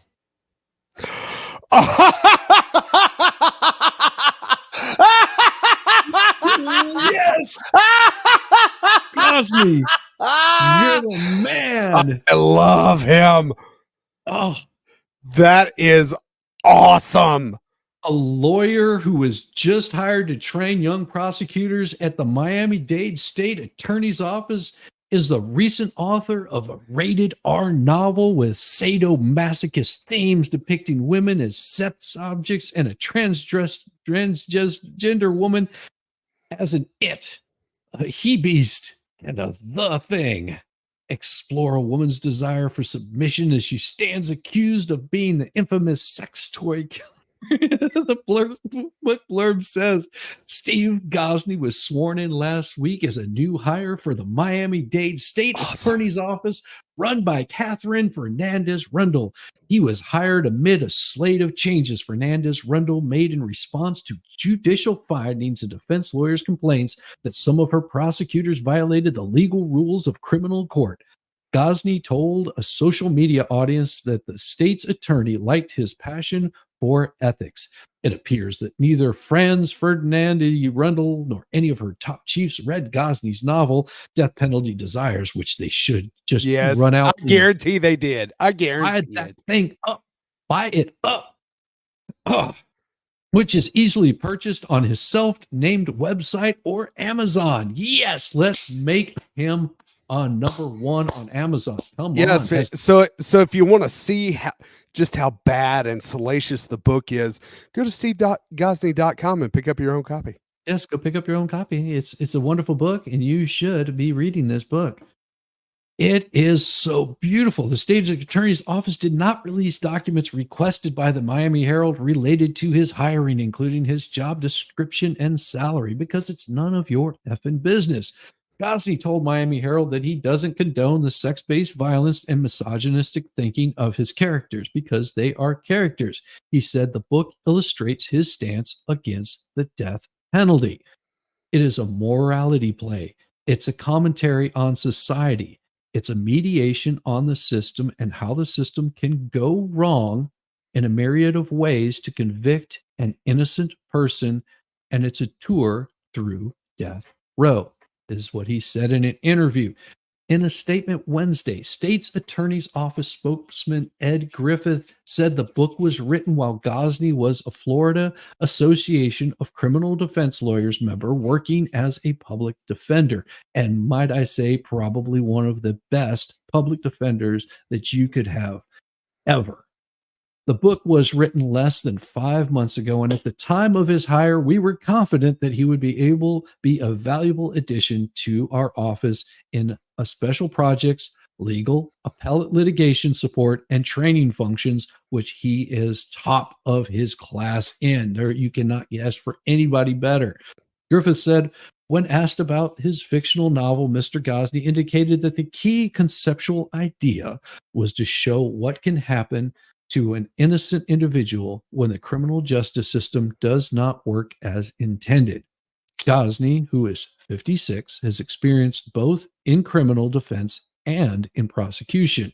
He served as a prosecutor for 6 years in Flagler County and has spent the last 14 years in the public defender's office in Daytona Beach, where, among other things, he trained new appellate attorneys.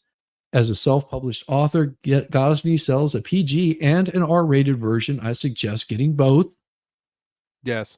Of this book. He has written other books, including Brucey the One-Eyed Wonder Dog, which I got for my nephew and niece, and is a wonderful book. He also has a coloring book of Brucey the One-Eyed Wonder Dog for children, and a Christian-based handbook for individual freedoms, among other books that he has written.